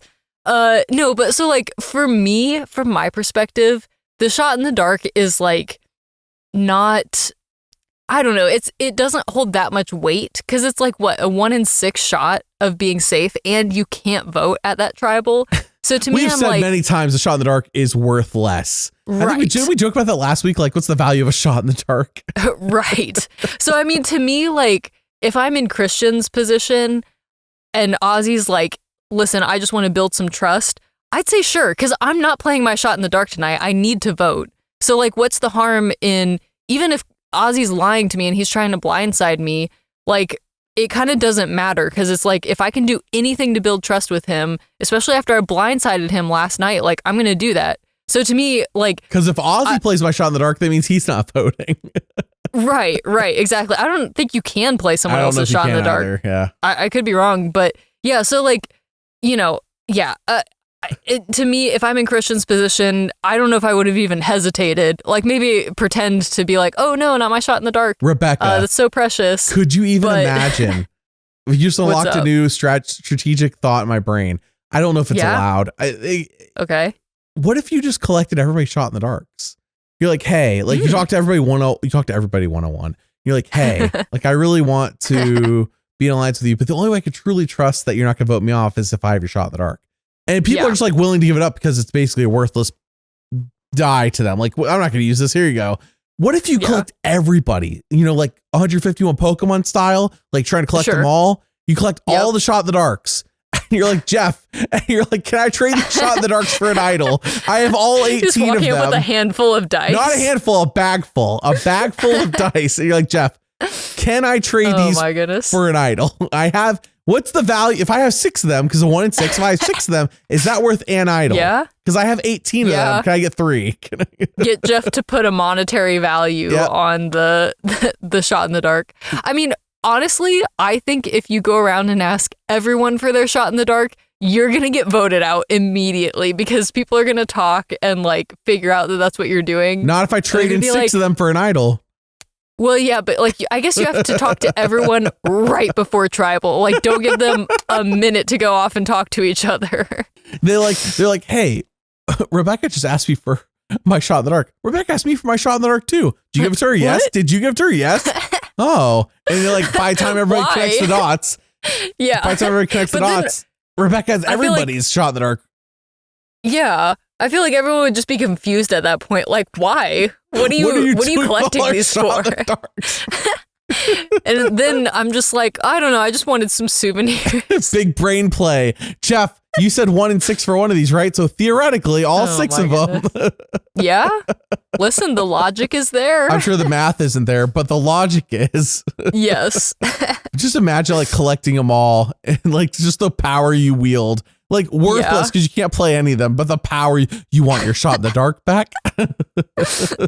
You're like holding it over the fire, like, I'm going to drop it. If you don't vote with me, I'm going to drop it. Like at tribal. I'll do it. If you don't vote for me, I'm dropping my bag of shot in the darks. You're like holding the whole bag, like getting ready to tip it out into the fire.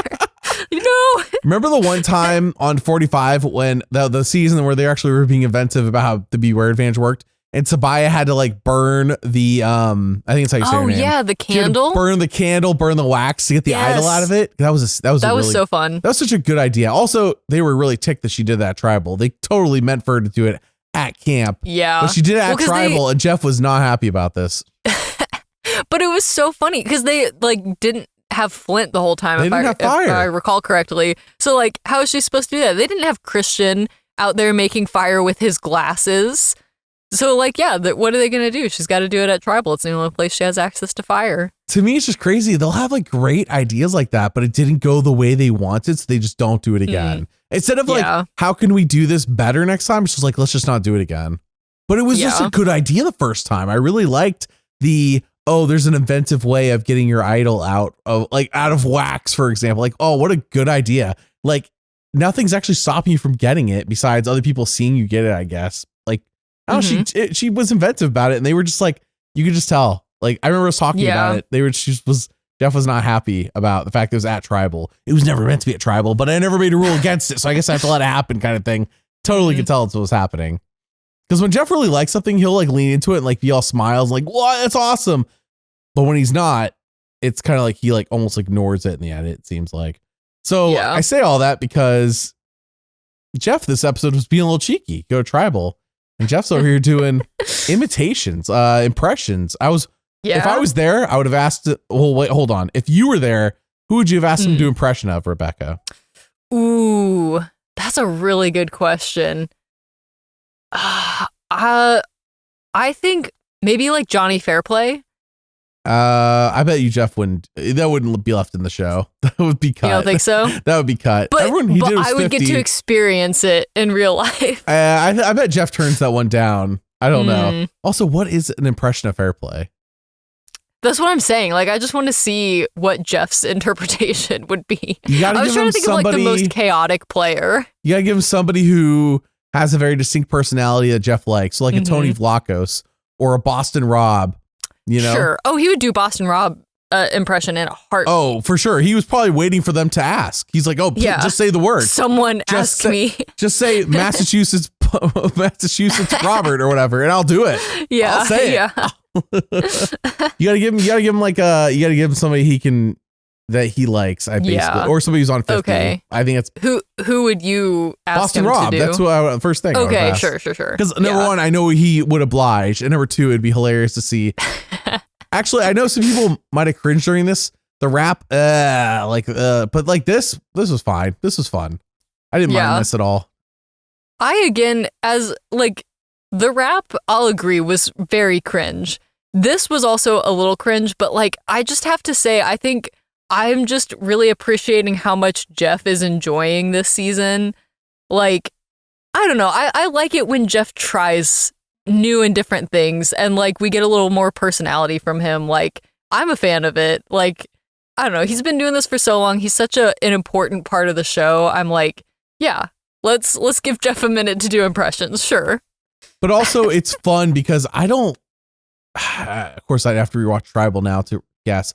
I don't think Jeff, did he offer to do imitations? He wasn't, like the rap was forced on everybody. It was not a natural part of a conversation. It was like, here's the thing I've come up to say, and now I'm going to rap it to you in my own way. You know, like Jeff had to make, like Jeff rehearsed a rap.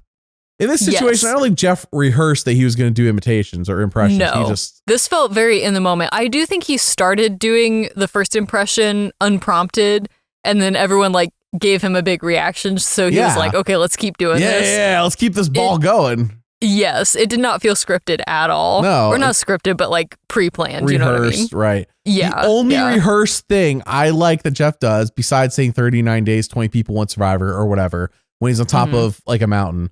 The only other thing I love that he rehearsed, and it was a one-time thing when he stabbed the bag of rice.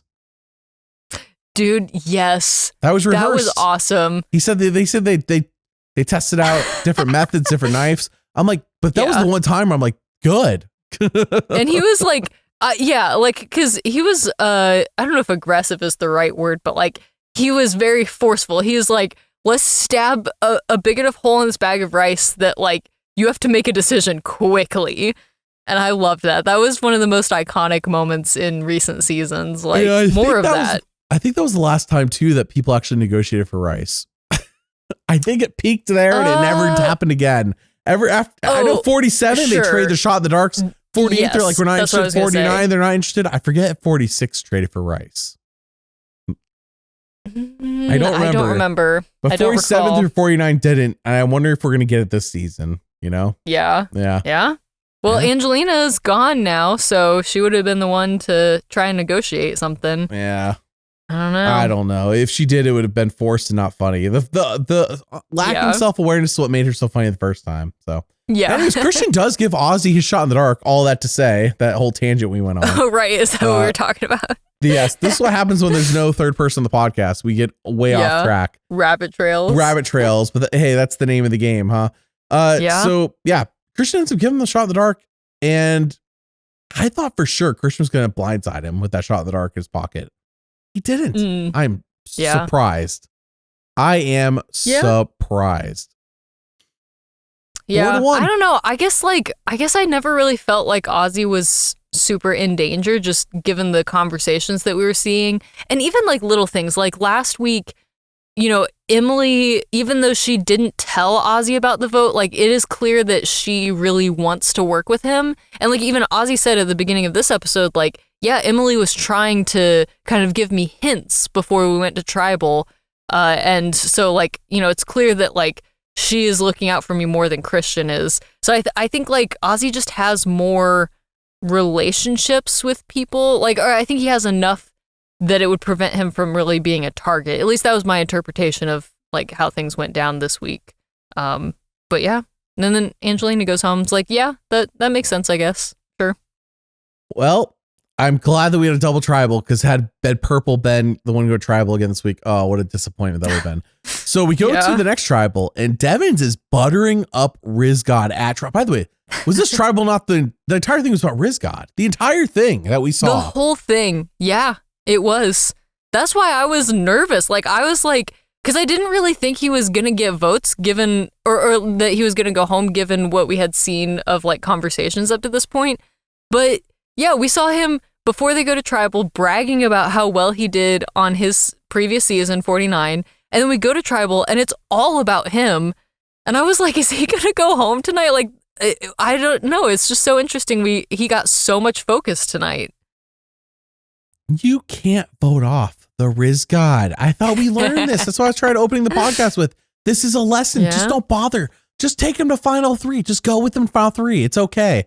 Devins, though, says Rizgod is hard not to love. And in retrospect, I'm like, Devins just buttering up Rizgod before he votes him off. Because he votes against him and Jonathan.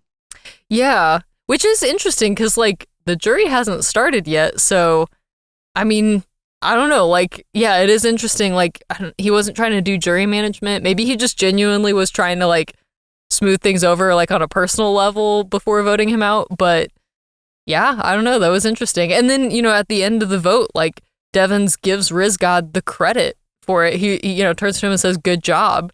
It's like, yeah, that's going to put a target potentially on Rizgod's back, but, like, who knows? Maybe it won't matter. We'll find out. Charlie, I was surprised he didn't. 4-3. It was such a close vote, too. It was. Oh. I mean, it really was all up to Camilla. But again, she's, like, sort of the side character in this story that we're seeing. It's all about Rizgod. It's the Rizgod, baby.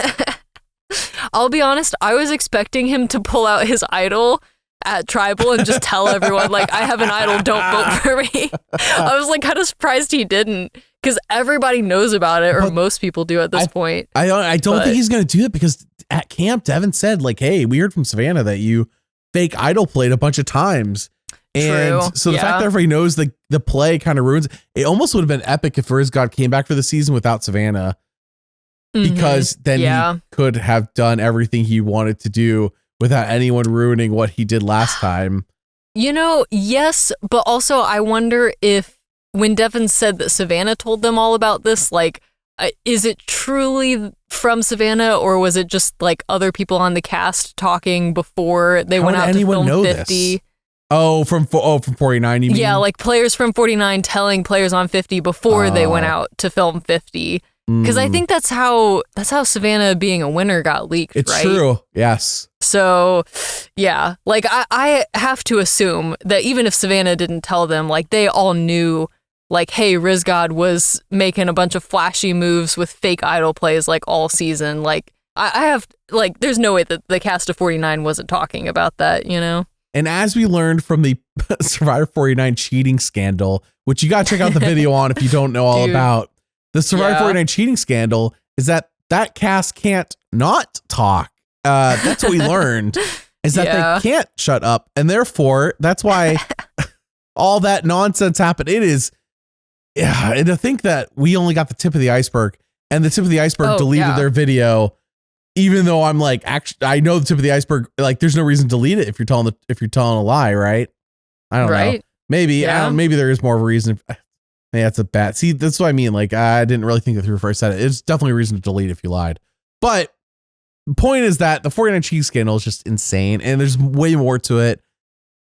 It's so much. It's something else. So, anyways, it probably was more in Savannah, to go back to what you're saying that this came from. But at the end of the day, what's gonna be left in the show is Savannah. He's not gonna be like, well, Sophie B told me, Right. Yes, exactly. Yeah. No, he could say that. I guess Sophie B was referenced this season, but it just doesn't make sense how it's Devins know that from Sophie B for like the casual viewer, even though the show is explained. Yes. We filmed back to back and Rizgod's like, I've had 11 days off in between seasons or whatever. Yeah, but like, well, and also I'm sure that like the show doesn't want to encourage like crosstalk like that between seasons. So they don't want to like talk about it on the show. Because once they talk about it, they have now condoned it. Is that exactly. that the right word? Condoned. Yes. It. Yeah. Condoned or endorsed, maybe. Endorse. Yes. Yes. So I also understand that they were probably telling the players like, hey, don't, even if you learn this information this way, like, don't say that because like we don't want to encourage that behavior. It just blames Savannah. It's like, oh, Jake told me. Savannah told me. Sophie told me. Savannah told me. Just like everything's on Savannah. Classic move. Poor Savannah. I would never do this. I don't know if I said this on this podcast. I'm sure I have. But like at a previous job I worked, I 1000% if I did something wrong, they'd be like, who taught that to you? And I would always name somebody who just recently left the company. Yes. That is I feel like that's move. a good, I've done that before as well. Like, I would never do that. What are they going to do? Who are they going to be mad at? Right. You know? Right. Now that's lying, and I don't condone lying or endorse lying. So I wouldn't do that at my current age. But so this was well over 10 years ago. I was much younger, much dumber. I'd be like, oh yeah, this person taught this to me. Because I was like, who were they going to do? Ask that person? They're no longer here. Right. Yeah. Yeah. That's kind of the move here. It's like, yeah. Okay. Yeah. So merge next week with 17 players, 3 vote offs, potentially. It's gonna be so crazy. Potentially. My question is, do we think everyone who makes the merge makes the jury? Or is this a situation where it's like only... Well, we already said, okay, so if none of them make the jury, it's 11-man jury, which you said would work, and I agree with you. There would be no risk of a tie, which I agree. Like the one live finale, we might get who knows for how long. We don't want to suck the air out of it by having a tie. So basically it's ruined on an island. Right. Or do we just let everyone who makes the merge make the jury? Is that too much? I mean, I don't know. I'm not opposed to having more people on the jury. So I mean, having what would it be like 14 people on the jury? I think that's fine. I do. Again, it's like one of those things where you could risk a tie. Maybe only. Okay, so maybe all right. So let's say there's next week is a triple boot. The very first group that goes to tribal, they don't. That person doesn't make the jury, so they have a 13-man jury. That would make sense. Yeah. So you have a 6-7 jury vote. Okay. You're welcome. All right. But even like no matter how many people you have, like there's always the potential, like if you have one person, if you have coach giving I'm assuming coach is on the jury. If you have coach like throwing a rogue vote for someone who he thinks played with the most honor, Joe, and he votes for the third place person. Oh gosh. Joe makes the final 3. Coach is voting for Joe in a heartbeat. And then the other like 10 or 12 players on the jury split their votes between 2 people. I'm just saying, like, I understand a tie could happen regardless. But yeah, I don't know. Like if you have a more odd number where it's not like easily divided by 2, I feel like you've got less of a risk of a tied vote. But who knows? There's a lot of players here with a lot of baggage and reasons for voting for someone or for not voting for someone. So like, I don't know. I hope the final tribal is interesting and maybe a little chaotic, but I guess we'll have to wait and see. We shall see. Next week will be an exciting one. All right, let's move on to what's new on Patreon.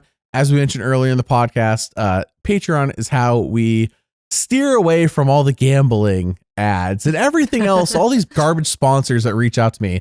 And I do mean that. They're a bunch of garbage sponsors. Some of them are okay, but most of them are garbage.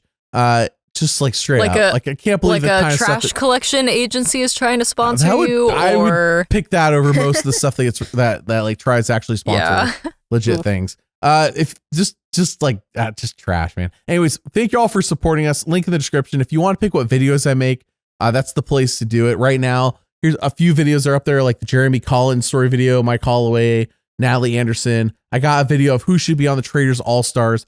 Right now, I am making the chaos of Neonka and Purple Kelly video. Nice. That should be on there very, very soon.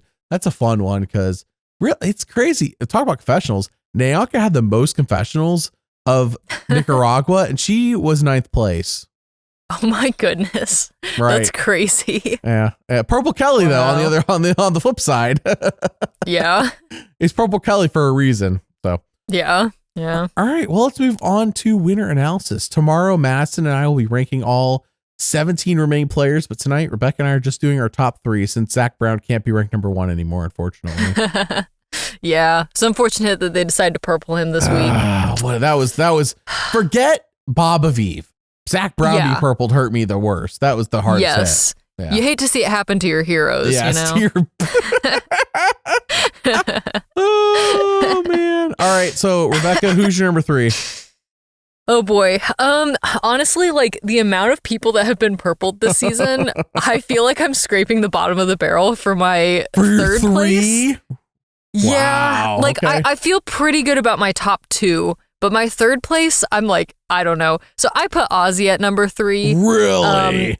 Yeah, I don't know. I feel like he's in a decent position with Emily, even though like she's been working with Christian.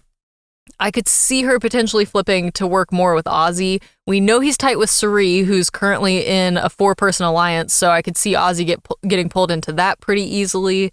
So I don't know. I just think he's in a decent position. I do think we're seeing some like growth from him. Like he understands mistakes that he's made in past seasons and he's trying to play better this season to varying levels of success. But like, I see an attempt there. Mm-hmm. So again, I don't feel great about having him at number 3, but given the options that I have of people who haven't been purpled yet, I think he's in a decent spot of the options that are left. So he's my number 3. How about you? My number 3 is Christian. I actually moved him down from my number 1 just because I'm really worried about it's just like his issue on Dave vs. Goliath where he's just a big threat. He was such a big threat that season. And it's like, no matter how much we like him, it's the same thing. It's the same thing this time. Christian would have benefited so much by being on the Teal tribe and never going to tribal. That would have done him wonders this season because he wouldn't be exposed for playing a good game. Just people like, Christian, I like him. But, and then he makes the merge and there's 17 people around. And like, okay, Christian doesn't stand out as much as a big threat. But it's like, shoot, he's been to every tribal and he's been controlling votes. Christian's got to go. And I'm just concerned. He hasn't been skunked, but I am concerned because you're right. Like so many people being skunked, especially big names, makes me go, shoot, like I am moving people up in my top like 5, 6, 7 I never would have otherwise. But I'm surprised Ozzy be number 3. Christian's my number 3. He moved down from 1. I'm just concerned his threat level is now going to be too high, which is such a shame. That tribe swap might have been devastating for him. Before pre-tribe swap, he was doing fantastic. There was no issues. Yeah. Which, and I mean, like theoretically, he's voted out his like people that he knew, coming into this game. Angelina and Mike, like he was pretty instrumental in both of those votes. Yeah. So like, I don't know how that's going to be perceived in a merge situation. But yeah, it's kind of gotten rid of some potential allies there. So yeah, I've got him at number 2. Okay. So I agree with a lot of what you're saying of like, I think he has played really well up to this point, but I'm worried that, again, that's going to put too much of a target on his back. So yeah, I don't know. I worry that coming into the merge, we've got to deal with the Aubry and Genevieve thing at some point. So like, I don't know if Christian's going to be the first boot, but if there's 3 boots next week, like I could feasibly see Christian going next week. It's going to be interesting. So yeah, but I have him at number 2 because I don't know. Yeah, I think he's played a great game up to this point. And again, just with so many big name people being purpled, like our options are somewhat limited. So I feel pretty good about him at number 2 right now. Well, then I know for a fact who your number 1 is. My number 2 is Aubry, but I'm going to say our number 1 together. You ready? 1, 2, 3. Rizgod. R-I-Z-G-O-D, baby. No, I'm guessing your number 1's Aubry, right? Yeah, that's correct. Okay. Yeah. That's Aubry. Also Mary's number 1. So my number 2 is Aubry. Yeah. She started the season for me at number 10, and she has moved up in large part due to having a prominent storyline that is still ongoing. We saw the conclusion. If this was wrestling WWE, like people are finishing their storylines before WrestleMania. Aubry's storyline is going to WrestleMania at the rate we're going. I say that because WrestleMania is coming up in real life. I'm hoping Joe Hendry's in it. Anyways, Aubry, her storyline with Genevieve has not come to a conclusion. We have not had our legendary 5-star match where it's Aubry versus Babaviv. And I think that's going to come. But my question, as it's always been all season, is, okay, what happens when Babaviv goes out? Does Aubry's storyline continue, or is that the end of it? And therefore it's more of like a Sage and Shannon situation. So she's number 2 by process of like, there's no way I'm putting Coach up in my top 3. I don't care if he hasn't scored. I'm not putting Coach in my top 3. Like, get out of here. But Aubry like moved up from number 10. She's up from 10 all the way to 2. She's your number 1. She's Mary's number 1. You know, like, it's hard to ignore how prominent she is in the storyline, despite the number of confessionals really not being that high. But also, I don't think she's been to tribal yet. So, yeah, and I think also something else is that she talked about it this week about how she's just like hasn't quite found her people yet. And I think she said that to Coach, and that was in the conversation where they talked about working together. So like, yeah, to your point of like, I think that there's going to be a situation where she, however it happens, ends up winning this war with Genevieve. And then it's a matter of like, okay, can she find her people from that point? And if she can, then I think that's setting her up for an incredible season. But that's like a huge key to her game that we haven't seen yet. And it may just be that she just hasn't been on an island with the right people yet. And so once we get to the merge, then she has all the options and she can kind of figure out, you know, where she's going to align with people. So yeah, but that is definitely a big question mark in her game right now. Yeah. But like you said, I mean, she's just been so prominent in the story. She has an idol. So I can see, I hope that she does more than just take out Genevieve. Like I would be fine with Aubry winning this season. I feel like she would be a great representative of this season. So yeah, I'm rooting for her. It's so devastating that Suri got 0 confessionals, because if she didn't, she'd been in my top 3 this entire time. Oh, yeah. She'd still be my number 1, 100%. And if everyone left in the game gets a 0 confessional episode, you better believe Suri's shooting right back up to my number 3 the moment that happens. 100%. Yes, same. This is why I mean, like, I really do have Rizgod at 1. I think I started the season. You want to explain that? Yeah. I really did start the season with him at 1, if I recall. He moved down, but you know what? He's right back to 1 because he's not getting skunked. He's playing such a cocky game. My concern with the Rizgod preseason, early season, this mid-season now, I guess we're going into, is that I'm just afraid the jury is going to be too old for him. You know, his wife may be in her 50s, but the jury is going to be a bit too old for him. But who knows? Maybe people like Suri and Colby and whoever else he rizzes is going to be like, I like Rizgod. I'm going to vote for him. Yeah. I don't know if he reaches final 3. Knows? My only concern with Rizgod is I guess, can he make fire? But that's really a question of like 5 different people here. Can they make fire? Right. You know, like it's not just him. I don't think any people who lost in fire are still in the game. I'm sorry. Any people who lost fire have left the game. I think everyone who's lost in fire is still in the game. So the odds are that one of them is going to be in the Final 4 Fire Making Challenge. Oh, sorry. The Zach Brown Final 4 Fire Making Challenge. The Jimmy Fallon Final 4 Fire Making Challenge starring Jimmy Fallon. Yeah. Yes, correct. Jimmy Fallon steps. He's like, Jeff, I'll host the, I don't know why I'm trying to do an impression of him. I'll host the Fire Making Challenge. Hey guys, I laugh at every joke you'll make. Don't worry. All right. Jimmy Fallon's fine. He just laughs at everything. It's a little ridiculous. Rizgod number 1. Really, I mean, what's the negative? He beat his nemesis. Yeah, I guess because I was considering putting him in my top 3.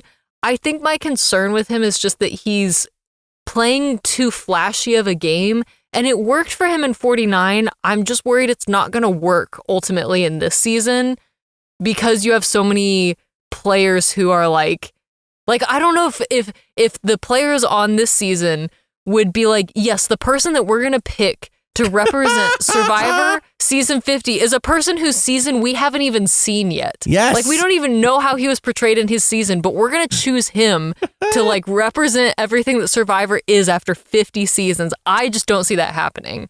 So that's like my big hang up with him. But to your point, I do agree. Like, he's in a great place. He beat Charlie tonight. Like, you know, he's playing a good game. I just don't know if he can win just because of like the context of how he came into this game. Yeah. So that's my 2 cents. But If he did win, that would be hilarious. I would be a fan, but I just don't think it's going to happen. Dude, just imagine how big his ego will get if he wins. That would be insane. It's so big for somebody who got 4th place in Lost in Fire. Like, and just imagine he's already calling himself like, I've been playing it so perfect every time. Just imagine if he actually wins, the insanity. You know who he is? In the first Toy Story when Buzz Lightyear is like, I'm flying, and Woody's like, you're just falling with style. He's That's Buzz what Lightyear. Rizgod is. He's the Buzz Lightyear. Yeah, he's the Buzz Lightyear of season 49 and 50. Did not Buzz Lightyear not save the day? Yes, he did. That's right. You're right. Yeah. He did. By hook One or of by the crook. most beloved characters from that franchise. Yeah. He's completely ignored in Toy Story 4, by the way. That's how I felt about Toy Story 4. I never saw that one. That's disappointing. Don't watch it. Yeah. It's a waste. Anyway, so we'll see how the 5th one goes. I can't believe they're still making more of those. All right. Well, that's the end of winner analysis. Let's move on to question of the week. Rebekah, what is the current score count? Yes, we are currently tied at 3 each. So we've been really neck and neck this season. I know. Up over you. Oh, okay. Nope. I do also, while we're here, just wanted to clarify because someone commented this last week because my question was about the first season to not contain the eating gross food challenge. Yes. The answer is Vanuatu, but they were saying like there's the challenge where they have to like drink blood and milk, I think, in that season. But just to clarify, like that's a different challenge than the one where they have to like eat gross food, because that was like a drinking challenge. So it was like separate. If you look at it on the Survivor Wiki, you can kind of see more details, but yeah, just wanted to clarify that because there was some confusion last week. But yeah, just the Vanuatu is the first one where they didn't have to eat gross food. So, dude, that was so epic on Survivor Africa season 3, where they literally like in front of them like shot, I think it was a cow with an arrow, made it bleed into the cups or into the glasses, and then made them drink it right then and there. Now they did add milk until the tiebreaker round, but the fact that on camera you saw them shoot this cow with an arrow. That's crazy. I honestly don't remember that. I think I trauma blocked that. Could you imagine Survivor 50 doing anything along those lines? No. I was clutching my pearls when Jeff stabbed the bag of rice. Like that's where we are at this era of Survivor. People clutch their pearls about killing a chicken, a common thing that we eat as food. Let alone shooting a cow with a bow. Now, they didn't kill the cow. Yeah. And also, I'm sorry if I'm misremembering how they shot the cow, but I'm pretty sure they stabbed or shot a cow and then like cleaned up the thing. Yeah. That poor cow. And on camera, made it bleed into glasses for them to drink, into like a jug for them to drink. It was crazy, dude. It was awesome. And not that I want them to show this, but like, yeah, nowadays when they like kill a chicken or something, like they never show you. They never did. Like anything. They don't show you blood or anything. They've been hiding all that forever. That's not new. I think it's just a TV. Yeah. That's just because it's on network TV. Right. Yeah. But yeah, just the fact that they like showed that, but they're not going to show. Yeah. All that say, Rebekah, we're tied 3-3. So you want your question first, or should you want to give me mine? Sure. Yeah. Go ahead. Hit me. All right, Rebekah, your question is: Survivor 48 is the most recent example of the final 3 having votes against them, meaning everyone in the final 3 had votes against them going into the final 3. Okay, that's the most recent example. That's a fact. That's not a question. Okay. Which season prior to 48 was the last one to have this happen? Okay. All 3 people going into the final 3 had votes against them. The season before 48 that had this happen, here are your options. Okay. A, season 35, Heroes versus Healers versus Hustlers. B, season 37, David versus Goliath. C, season 40, Winners at War. Or D, Survivor 43. Ooh, this is a really good question. And I will tell you who's in the final 3 of each if that helps. It might help a little bit. Sure, go ahead. Which season? You want all of them? Yeah. Yes, all of them. Here. All right. So season 35 was Ben, Chrissy, and Ryan. Dave versus Goliath was Angelina, Mike, and Nick. Winners at War was Tony, Natalie, and Michelle Fitzgerald. And Survivor 43 was Gabler, Cassidy, and Owen. Yeah. Okay. Right now I'm thinking it's between, because I think it's been like relatively recent. I don't think it would have been as long ago as like 35. So I'm thinking either Winners at War or 43. I'm just trying to remember if Gabler had any votes against him. I don't know for sure, but I don't know. I'm just going to guess 43. That is incorrect. Gabler was one vote shy of a perfect game, and it's only because I think one vote went to Cassidy or something like that. Gabler was one vote shy of a perfect game. He won 7-1-0. The correct answer was season 35, Heroes versus Healers versus Hustlers. Really? Right. It's been that long. It's been that long. Wow, that's surprising. So from 35 to 48, there's a gap of at least one person had no votes against them going into Final Tribal. Okay. That's well, crazy. there you go. Crazy. Yeah, man. That is crazy. All right. What's your question for me? All right. Okay. So your question, and I'm hoping you don't just know this off the top of your head. Who was the first castaway shown in the opening credits in the Amazon season 6? Oh my gosh. So, okay, good. You don't just have this memorized. No. Great. Why would I have this? Of all things, why would this be memorized? Okay. I guess go ahead. Yeah. So here are your options. Ryan, Jean, Joanna, or Roger? What? I mean, I know all these names. Are your options. How am I supposed to even take a guess from this? All right, read those options again. I got to remember. Ryan, I think, was the first boot of season 6. Who's next? Who's after that? So yeah, Ryan, Jean, Joanna, or Roger. The question is, did they do men or women first in the theme song? And I don't know. I'm gonna guess they did. I mean, it was men versus women, so it's probably a man. I don't know. That's like such a arbitrary. I don't know if it's arbitrary is the right word, but Ryan or who? Who's the other guy? Roger. Probably Ryan. I'm gonna go with Ryan. Not that I feel great about this. That is incorrect. They actually showed Jean first, so it was a woman. Women first. Okay. Yeah. Huh. All right. What a that was deep cut question. Just such a random. Yeah. Listen, I'm trying to stump you. Like if I'm not going to get them right, I have to make sure that you're not going to get them right either. That's a good strategy. That's my strategy. So we remain tied. 3-3. We'll see if I pull away later in the season, but yeah, it's right now 3-3. Yeah. All right, let's move on to your all's questions. As always, as soon as the episode's done, on Paramount Plus or CBS, wherever you watch it, we ask for your all's questions here on YouTube. And if I see that you actually comment on a video or a podcast, you're way more likely to be favored on getting your question picked than everybody else. All right. First question is from Wishmaster. Is Tiffany the first person to get skunked 3 times in a season? The answer to that is no. But I think a better question is she the first person to have that happen during the 90-minute era? I bet you the answer is yes. Yeah. Yeah, it is so, like, I don't know, disappointing, I guess. It's like crazy that someone who, flies all the way out to Fiji to be on season 50, and it's like, yeah, we can't do a few confessionals here and there. And I feel like she's been relatively active in, like, promoting the season, too. Like, she's been to events and things, like, for Survivor 50. So it's like, I don't know. Yeah, it's disappointing for sure. Well, that's where we plug her YouTube channel, Tiffany Nicole Irvin, which will answer your Survivor questions. Because that's the only place you're going to hear from Tiffany, apparently, this season. All right, next question is from Patrick. How are they going to manage 17 at the merge? I don't know. They'll just tell them what to do, and hopefully the players listen, ideally. I mean, yeah, if you watch the Next Up on Survivor, like, that shot of Jeff standing there very menacingly with the snuffer thing that he uses to snuff the torches. I think that's how they're going to deal with it. Just going to send a bunch of people home. Rebekah. Just going to send Jeff to their camp. He's like, everybody get out of here. Is this question implying that they're like, oh wait, there's 17 of us and one of Jeff. We could take him down. Jeff's like, how am I going to manage all 17? I knew I should have merged with less people. Just revolt.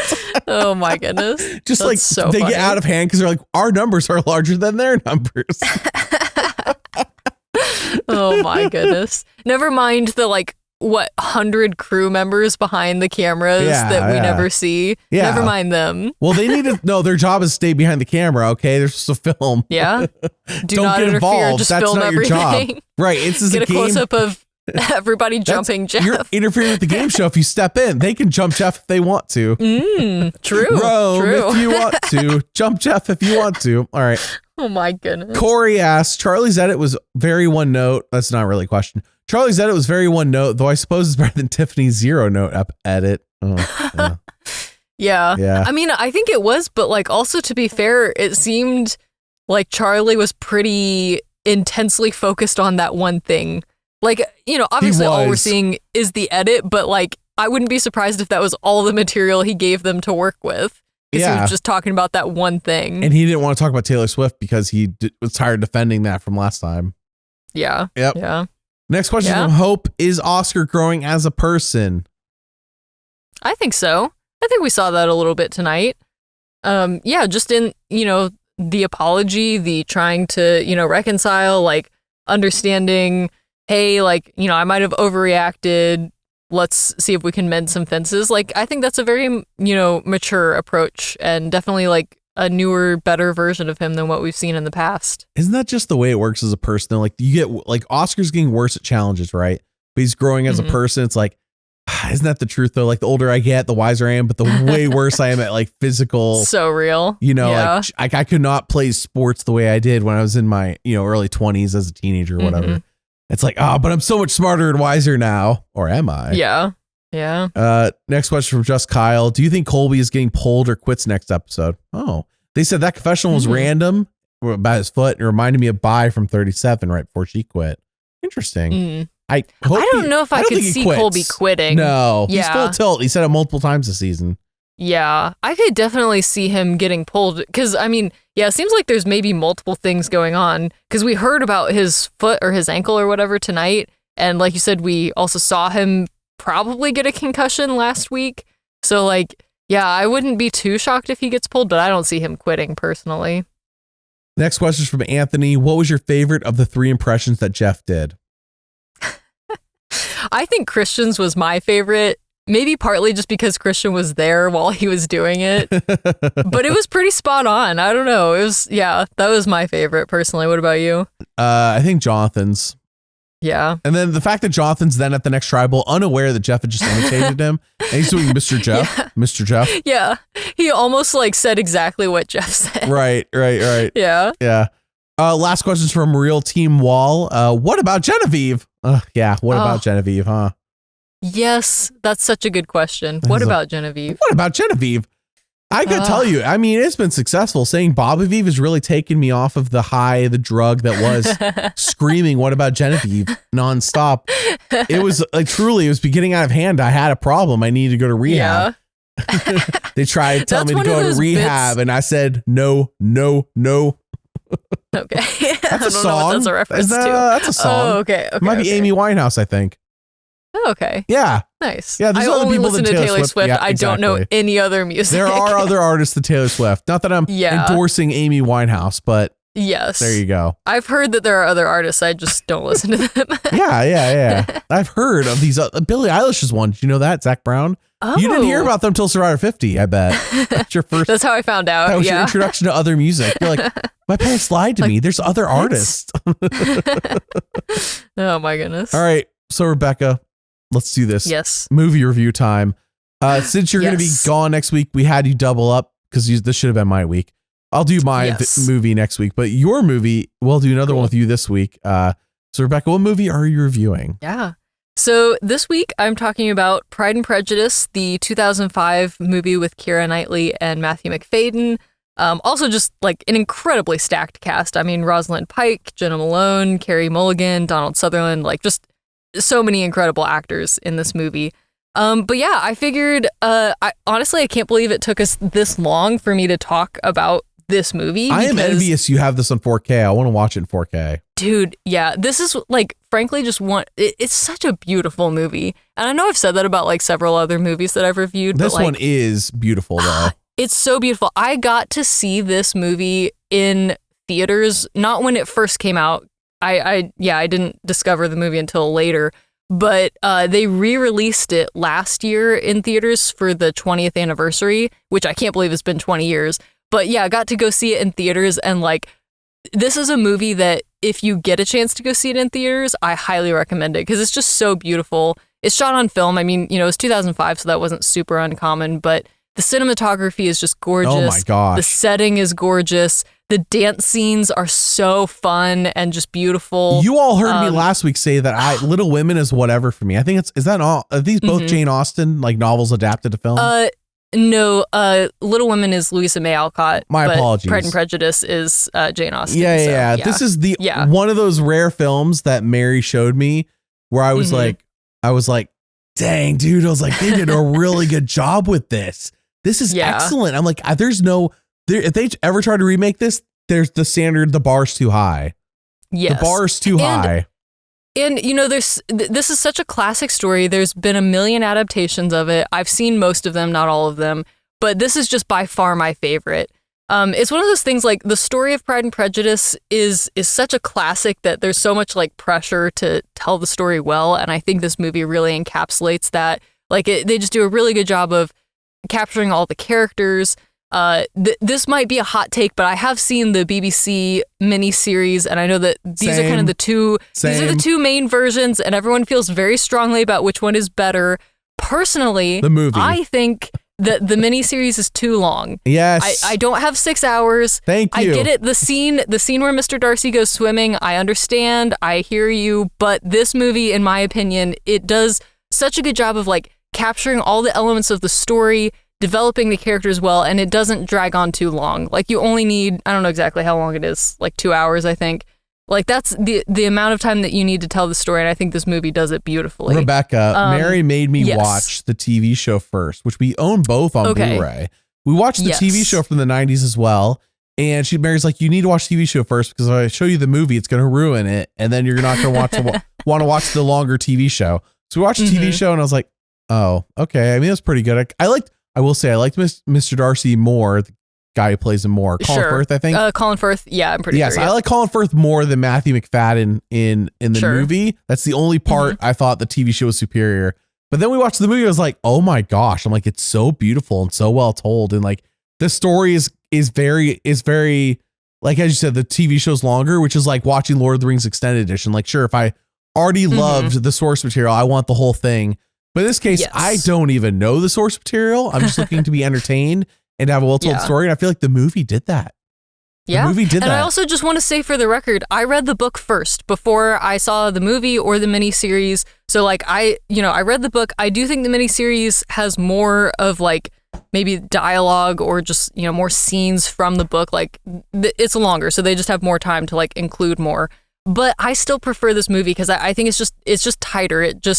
It forces them to be more efficient with the storytelling, and I think they executed it in a really beautiful way. I also just want to say, I can't believe it's taken this long for me to talk about this, because I think this movie has the most cinematic scene ever put to film, and I'm not exaggerating, and it is the hand flex scene. And I think anyone who's seen the movie knows exactly what I'm talking about. When I went and saw it in theaters last year, there was like an actual cheer when the hand flex scene came on. Like this is just such a big... I've seen this movie. I don't remember this. I have to look it up. You don't? Now. Okay. For context, there's a scene where, long story short, Mr. Darcy is helping Elizabeth into a carriage. And back in the day, they were always wearing gloves. Like they never made any contact with people, because that was just, whatever. It was very like formal and whatever. But for reasons in the story, she didn't have gloves on, and he helps her into the carriage.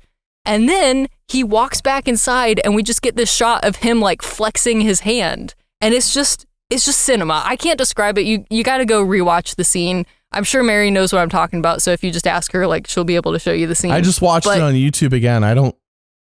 Okay. Yeah, it's the hand flex scene. Listen, someone it's a said big giggles and kicks moment. my legs as a comment. I wouldn't have decided to see this. It started a good day. I've seen this movie and I enjoyed it. This did not stand out to me. Huh. Yeah. It's such a innocuous scene in the movie, but it's a cultural moment that is just, it's been memed to death, and just like, it's a whole thing. So I had to mention that here. But the last thing I'll say about this movie is also just a gorgeous soundtrack. Like, this is one of those movies, there's only a few movies that I will just like listen to the soundtrack of, like, just randomly while I'm doing other things. And this is one of those movies. It's a very like piano forward soundtrack. And it's just like, again, so iconic and so unique. It's just so like, the sound of this soundtrack is so tied to the movie in my mind. Like it's just a very, I don't know, unique soundtrack, and it's very beautiful. So all around 10 stars for this movie from me. I love it. This is one of those movies I'll rewatch pretty much once a year. Like it's just kind of become a tradition. Like it's just a movie that I pretty much never get tired of watching. It's just great movie, great characters. It's beautiful. Yeah, definitely enjoy watching it. So I don't know if it's available to stream for free anywhere.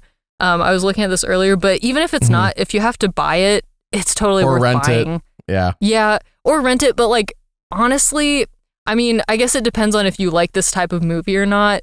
But to me, I'm like, again, I'm going to watch this every year, so it just makes sense to buy it. Like, I don't need to rent this all the time. But yeah, I highly recommend it. So that's my movie recommendation for this week. Well, Rebekah, I will say, and I will say as a straight man who generally does not enjoy period pieces, especially ones specifically targeted at ladies, that I greatly enjoy this. And if Mary asked me to rewatch it, I would. And I also want to buy the 4K of it. So that's why I was like, man, I'm jealous you got the 4K because it is absolutely fantastically gorgeous. I was blown away by the visuals and everything. I'm like, wow. I want to say though, so if you do want to watch Pride and Prejudice for free, Rebekah, you can watch the entire TV show from the 90s that some people claim is the best version for free. It's a BBC uploaded it like a month or two ago. Oh, okay. All 5 hours and 10 minutes of it. Yeah. Well, there you go. Colin Firth is a better Mr. Darcy. I will say this. But other than that, I don't think the TV show is better than the movie. And see, like, this is where we could really get into the weeds. Because I like, as someone who's read the book first, I really appreciated the way that they interpreted Mr. Darcy for the movie, because in the book, like, he can come across as like a little bit brash or just like a little bit rude.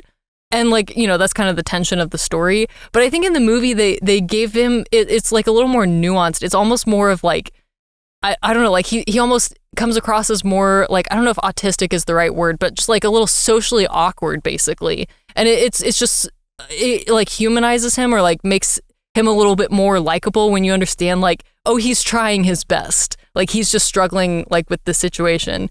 So like, I feel like that was just captured better in the movie than it was in the series personally. Again, I'm not saying like, I understand that people have their favorites and Colin Firth did a great job with the role. I just personally like the way it was written a little bit better in the movie. But again, I could talk about this movie all day. I've seen this movie like probably at least 20 times. So yeah, but that's my 2 cents. I'm very curious to hear what people think in the comments, because I think this movie is like, again, it's kind of between this movie and the miniseries, like which one, like those seem to be the 2 favorites from people. But yeah, I'm curious. There's like a million versions of this story out there. So if there's another version that I haven't seen, I'd be curious to hear if people liked it. All right. Well, hey, that is it for this week. We'll see you all next week. Bye.